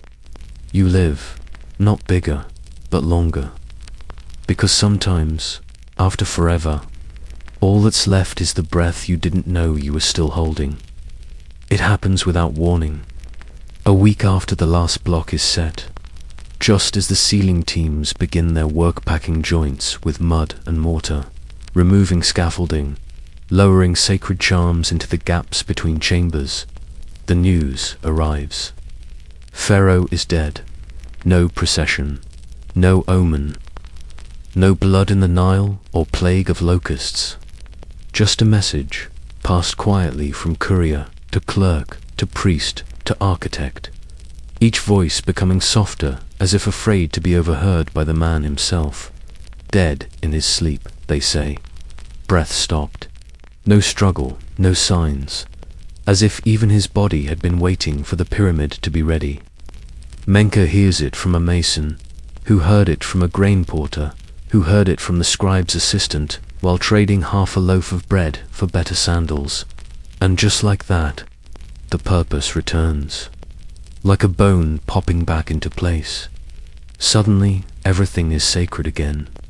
The ceiling is no longer an afterthought, it is a rite. Every tool is blessed. Every stone is touched by a priest's hand. Even the ropes are braided with strands of papyrus dipped in wine. The funeral begins, not in Memphis, but here, in gestures, in reverence, in repetition. 1,000 men doing what they've done for 10 years, now told it finally matters. And Menka does not feel relief. He feels ... smaller. Because now the tomb is a tomb, and all the time they spent shaping it, bleeding into it, offering up their breath to its endless thirst, was not for them, it never was. They were not remembered, they were used. He stands on the slope as they begin to wall in the final chamber. The sarcophagus is sealed, the chants rise, the priests cry tears that look practiced, and the pyramid, for the first time in its long, unfinished life, closes its eyes. Menka stays long after the others leave, watches the sun set behind the structure, and thinks not of Pharaoh, but of Remeth, of the whisper wall, of the child's bird scratched into pottery beneath 1,000 tons of stone, of hands that built without being held. And he realizes, Pharaoh may be dead, but the living have always carried more weight. The funeral is over. The tomb is sealed. The priests are gone, returned to Memphis with their incense and secrets. The architects packed their scrolls. The scribes tally final numbers no one will read. The last of the scaffolds are being dismantled and repurposed, turned into carts, homes, firewood, and the workers, they're still here, sweeping dust, filling cracks. untying the knots of a decade's worth of effort. Because even after the gods are satisfied, the sand still drifts, the wind still tears, the stone still demands. Menka walks the base of the pyramid one last time, not with purpose, with memory. He touches each wall with the back of his hand, not out of reverence, but out of recognition, like an old friend you no longer speak to, but still nod to across a crowded room. He stops at a spot near the southern edge, where one block sits slightly crooked. He remembers it, remembers the way it fought him, how they nearly gave up on it, how it was easier to leave it imperfect than to start again, how no one notices now. He smiles, because that's how the world is built, not with perfection, but with mercy for the flaws no one else will see. Later, in the village, his son climbs onto his lap. The boy's hands are coated in chalk dust, his fingers still curling from play. He says, "They told us you built the tomb for Pharaoh." Menka shakes his head. "I built it for you." The boy frowns. "I'm not buried there." "No," Menka says, "but my life is." The boy grows quiet, then asks, "Does that mean I have to build something too?" Menka thinks for a long time, then answers, "No." A pause. "But you will anyway, because that's what people do. Even when they don't mean to, even when they don't want to, they build tombs, homes, families, stories, and none of it lasts. But all of it matters, even if only for a while. Even if the only thing left is the feeling that something was once placed with care by hands that remembered how to hold. There's a chamber in the heart of the pyramid, small, quiet, cold, even when the air outside could boil water on stone. No one is allowed inside now, not after the sealing, not even the priests. It is finished. That is the word they use. Finished. But the truth is simpler. It is alone. The sarcophagus rests there, surrounded by walls that were painted in the dark, their colors set with spit and prayer. The stars are mapped across the ceiling, precise but empty. The air shafts reach toward Orion, though no wind ever touches the floor. And at the center, Pharaoh, wrapped in linen, encased in gold, blessed with names and symbols meant to guide him across whatever sky his soul dares. But he is silent. The room is silent. And for all the grandeur, for all the weight, for all the years of dragging and carving and bleeding, there is nothing sacred about silence. It simply is. It does not remember. It does not care. It does not echo. Menka once believed this room would hum with eternity. Now, he isn't sure it even breathes. Sometimes he lies awake and thinks of the final chamber, untouched by footsteps, sealed with stone thicker than memory.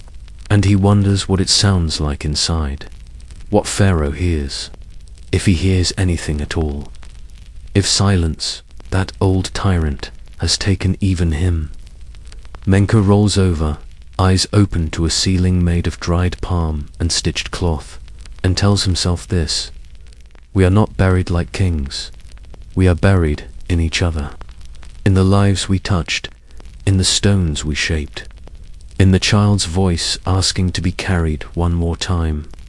Pharaoh sleeps in a tomb, but Menka has lived, not forever, but long enough. The day Menka leaves, no one notices. There's no farewell, no speech, no gathering of workers with tearful eyes or offered blessings. Just another morning. Just the same sun rising over the same stone. Just the same low groan of the first cart starting its path toward the river.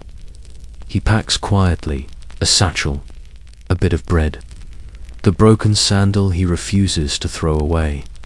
He kisses Satsobek's shoulder as she sleeps, gentle and brief, brushes his son's hair back from his brow, and whispers something not even he understands. Then he walks, not fast, not slow, just away. The pyramid fades behind him like a cloud that forgot how to move. He does not look back, because if he does, he might think it matters more than it does. There's a village east of the hills that's hiring bricklayers. Menka knows a man there, or at least remembers a name. It's enough. On the road, he passes a caravan headed the other way, loaded with tools, with ropes, with new hands, new workers, new shoulders. They nod as they pass him, not with respect, with recognition, the nod of someone who sees their future walking past them in the opposite direction. He doesn't say anything, neither do they. There are no monuments for the ones who leave, no songs for the man who was once number 206, no carvings for the hand that lifted but did not rule.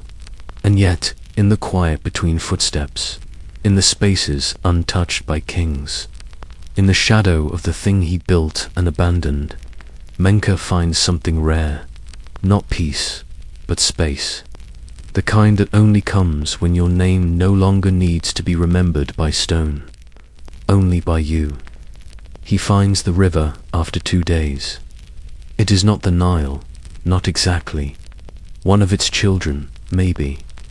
A slow, lazy offshoot curling through reeds and low grasses, its banks soft and generous. He does not dive into it. He steps carefully, sits with his legs in the current, lets the water flirt with his knees, tugging at the dust in his skin, the calluses on his heels, the pain in his ankles that still hums even when he's still. The current does not ask his name. It does not care what he has built. It does not remember Pharaoh. It only moves, and in doing so, teaches him how to move too. Menka washes his hands, really washes them.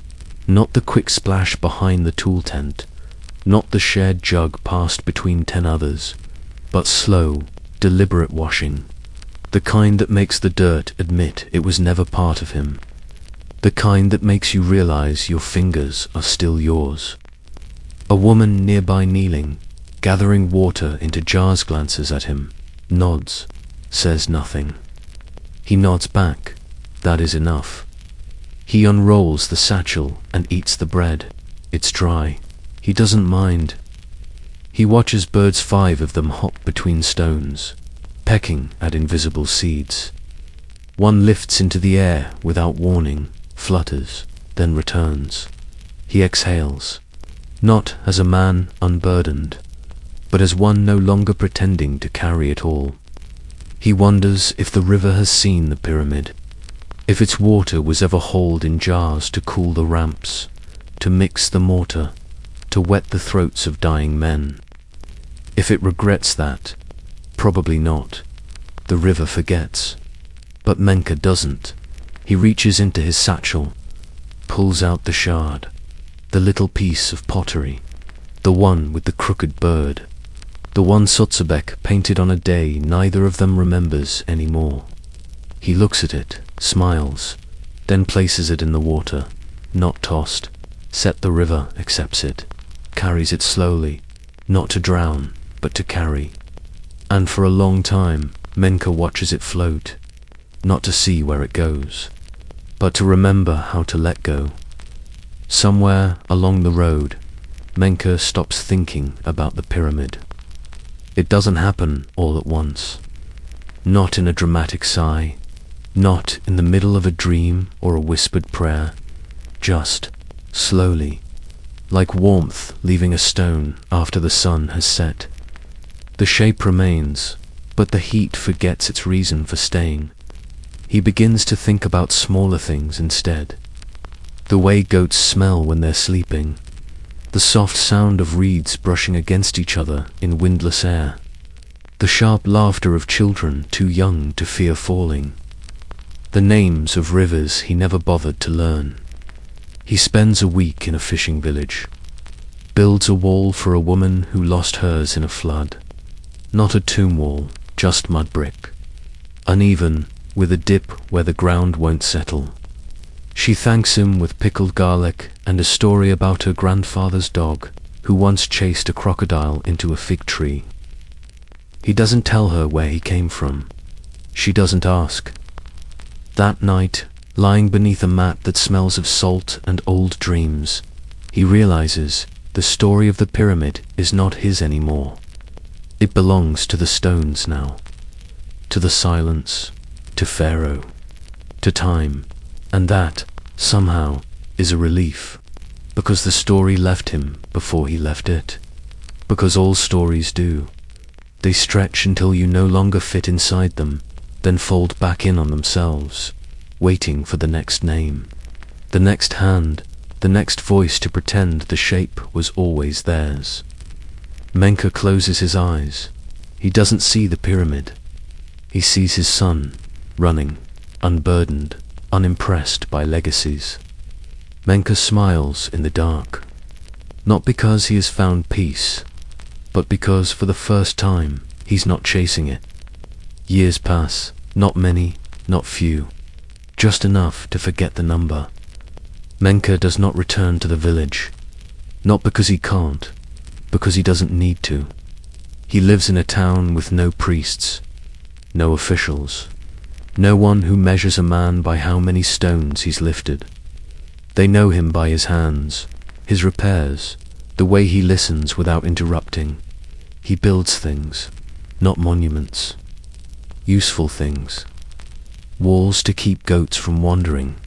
Steps that don't slip when it rains.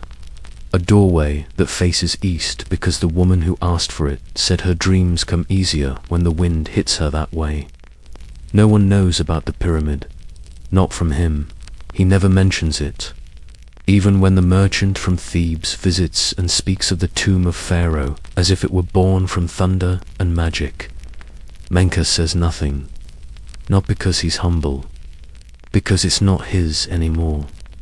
Sometimes, at night, he hears someone telling a child the story of how thousands of men worked day and night, of how Pharaoh's tomb rose like a mountain from dust, of how the gods whispered the design into the ears of their chosen. He smiles, because it's always the same. The names change, the angles sharpen, the colors grow brighter in each retelling, but the hands that built it, still quiet, still unnamed, still there, under every syllable. He doesn't correct them. He stirs his soup, adjusts a chair leg, sharpens a tool, and keeps the memory where it belongs, not on his lips, but in the ache of his spine, in the way his palms curl when he sleeps, in the softness with which he shapes the future, knowing it won't remember the fingers that framed it. And that's enough. There will come a time when the pyramid is found again. Not lost, never truly lost, just quiet. Forgotten in the way a scar is forgotten when it stops aching. Centuries will pass. The winds will scrape its face. The casing stones will fall, one by one, revealing the raw ribs beneath. The names of gods will fade. The myths will shift. Pharaoh's cartouche will be debated, misread, lost, then found again. Strangers will come, with torches and questions and books written in alphabets no builder could have imagined. They will measure, they will speculate, they will marvel. They will ask, how did they do it? And someone will answer with words like engineering, slave labor, divine inspiration, limestone, copper tools, rope, and all of it will be true, and none of it, because no one will say, a man named Menka once placed a stone while his heel bled, or someone carved a child's joy into pottery and hid it under the floor, or the workers hummed to keep from crying. These things will not be studied. They will be missed. They always are. But the dust will remember. Not in language, not in symbols, in texture, in the way it settles heavier on one side of the chamber, where a man once paused longer than he should have. in the faint oil from fingers that lingered on a wall, saying goodbye to a name they weren't allowed to write, in the silence, that peculiar kind of silence that only lives where something human once happened, quietly and on purpose. It won't make sense to the ones who come later, but it will make them stop, feel something they can't name, and for a moment, maybe they will know, not the story, but the truth that something was placed here, not just for Pharaoh, but for the ones who walked away, long after Menka is gone, long after his footprints have been erased by wind, and his name has vanished from the breath of those who once spoke it. The pyramid remains, but not untouched, not perfect. There are cracks now, not many, but enough. The kind of cracks that come from time, not failure. A language of weather and weight. And in one of those cracks, near the southern edge, someone finds a piece of pottery. Small, worn, the paint nearly gone, but just visible enough. A bird, unbalanced, happy. The archaeologist turns it in their fingers, puzzled. They catalogue it, store it in a box, write a note, decorative shard, likely domestic, unrelated to royal context. And they are right. But they are also wrong, because the bird is not decorative. It is a signature, not of ownership, of presence. Some nights, when the stars align just right and the air settles still and soft above the pyramid's great spine, some say they feel something, not see, feel, a hand on stone. The breath of someone counting, a whisper that says, lift from your legs, a quiet hum, no language, no message, just the shape of a man who gave his body to a god he never prayed to, and built something that never spoke his name. That presence, it is not haunting, it is remembering, not of what the pyramid is, but who made it possible. A man with no titles, no glory, no carved likeness, just arms, just dust, just the soft refusal to be forgotten even, if no one knows they remember him. The pyramid stands, and so, in a way, does he. Histories are greedy things. They gather kings and battles and victories into their mouths like precious stones, chew them into stories, and spit out the names they think are worth remembering. But the truth, the real shape of time, it's not made by kings. It's made by the unnamed, the ones who carried, who carved, who watched, who waited, the ones whose names were never written, but whose hands are still visible in the curve of a corridor, the tilt of a stone, the polish on a step.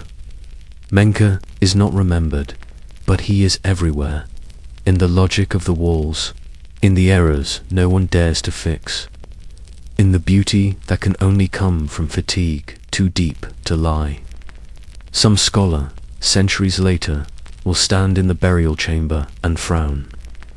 They'll notice that a line of stones near the base dips slightly just half a finger's width off. They'll argue about it, a construction flaw, a sign of haste, evidence of rebellion, a metaphor for something grand and philosophical. They'll write about it in journals, argue in dusty rooms over tea. But they'll never know the truth, that Menka dropped his mallet that day, that he hit his knee, that he cursed the gods and nearly walked away, that the line dipped because he didn't fix it. Because some days, survival matters more than precision. That flaw, that's his name. That's what he left behind. Not to be revered, but to be real. Not to say I was great, but to say I was here. And the pyramid, cold, massive, unfeeling, will carry that truth inside its bones, longer than any scroll, longer than any pharaoh, because stone forgets everything except pressure. There is a moment, not long, a breath, maybe, when a man looks at what he's made and realizes it does not belong to him, not because it was taken, because it never could. Menka never owned the pyramid. Not the stones, not the story, not even the ache in his back. What he owned, if anything, was the time he gave, the years he did not spend elsewhere, the mornings he did not see the river bloom, the evenings he did not hold his son for more than a minute before sleep.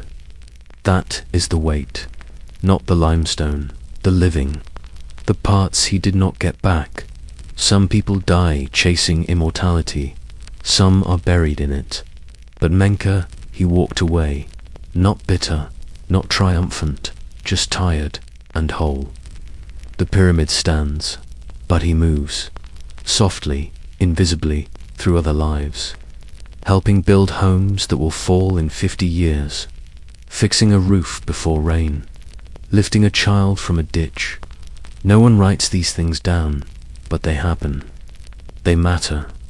And maybe, just maybe, one night someone will rest their head in a house he helped shape and dream a dream they cannot explain.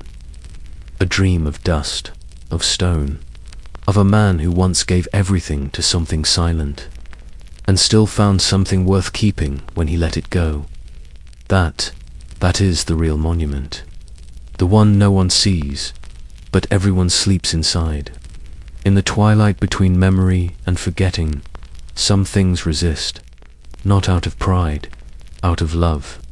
A quiet, bruised kind of love that doesn't beg to be remembered, just hopes not to be erased.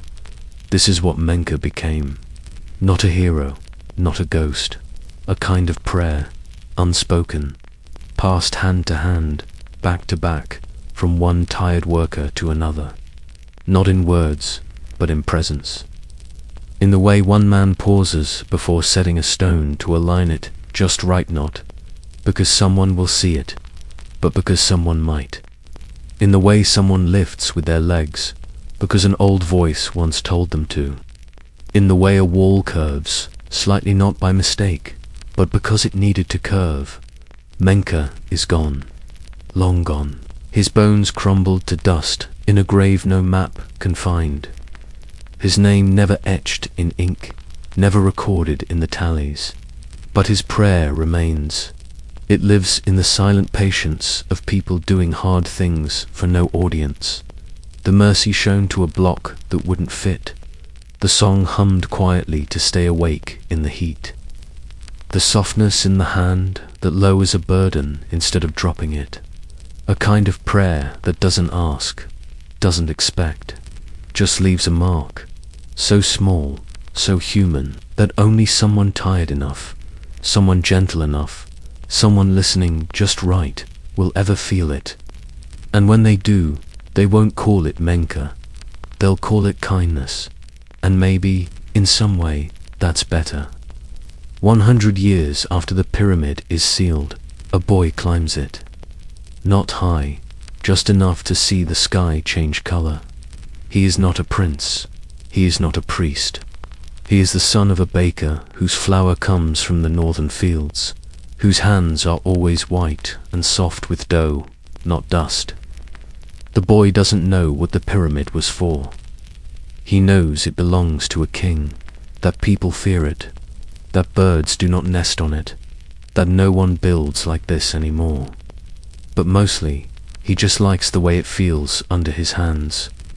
Cool, still, certain. He finds a smooth patch of stone where the slope levels. He sits, kicks his feet, and does something strange. He speaks, out loud, to no one, to nothing. He says, "Who built you?" Not with demand, with wonder. The pyramid says nothing. Of course, it doesn't. But in the wind that slips between the stones, there is a feeling, not words, not ghosts, a breath. And for a moment, the boy thinks of his mother's voice, the way she hums when shaping dough, the rhythm of it, the steadiness, and he smiles, because something in the silence makes him feel less alone. And maybe that's all the pyramid was ever meant to do, not to hold a king, but to hold that moment. That small, inexplicable tenderness between a boy and a thing too large to love him back. That's the last word in stone. Not glory, not power, not permanence. Just presence, quiet, waiting, kind. Thank you for watching. Or maybe you just listened half asleep, folded into blankets, eyes tracing shadows on the ceiling. That's okay too. I hope this journey through sun and stone kept you company, that in the silence between the hammer strikes and whispered prayers, you found something that helped you feel a little less alone. If this story meant something to you, even just a small quiet AKPS, consider subscribing to the channel. It helps more than you know, and it tells me you're out there, listening. Leave a comment if you'd like, maybe where you're watching from, or what time it is where you are. I read them, always. Until next time, rest well. Be kind to your body. Forgive your tiredness. You've carried enough today. Good night.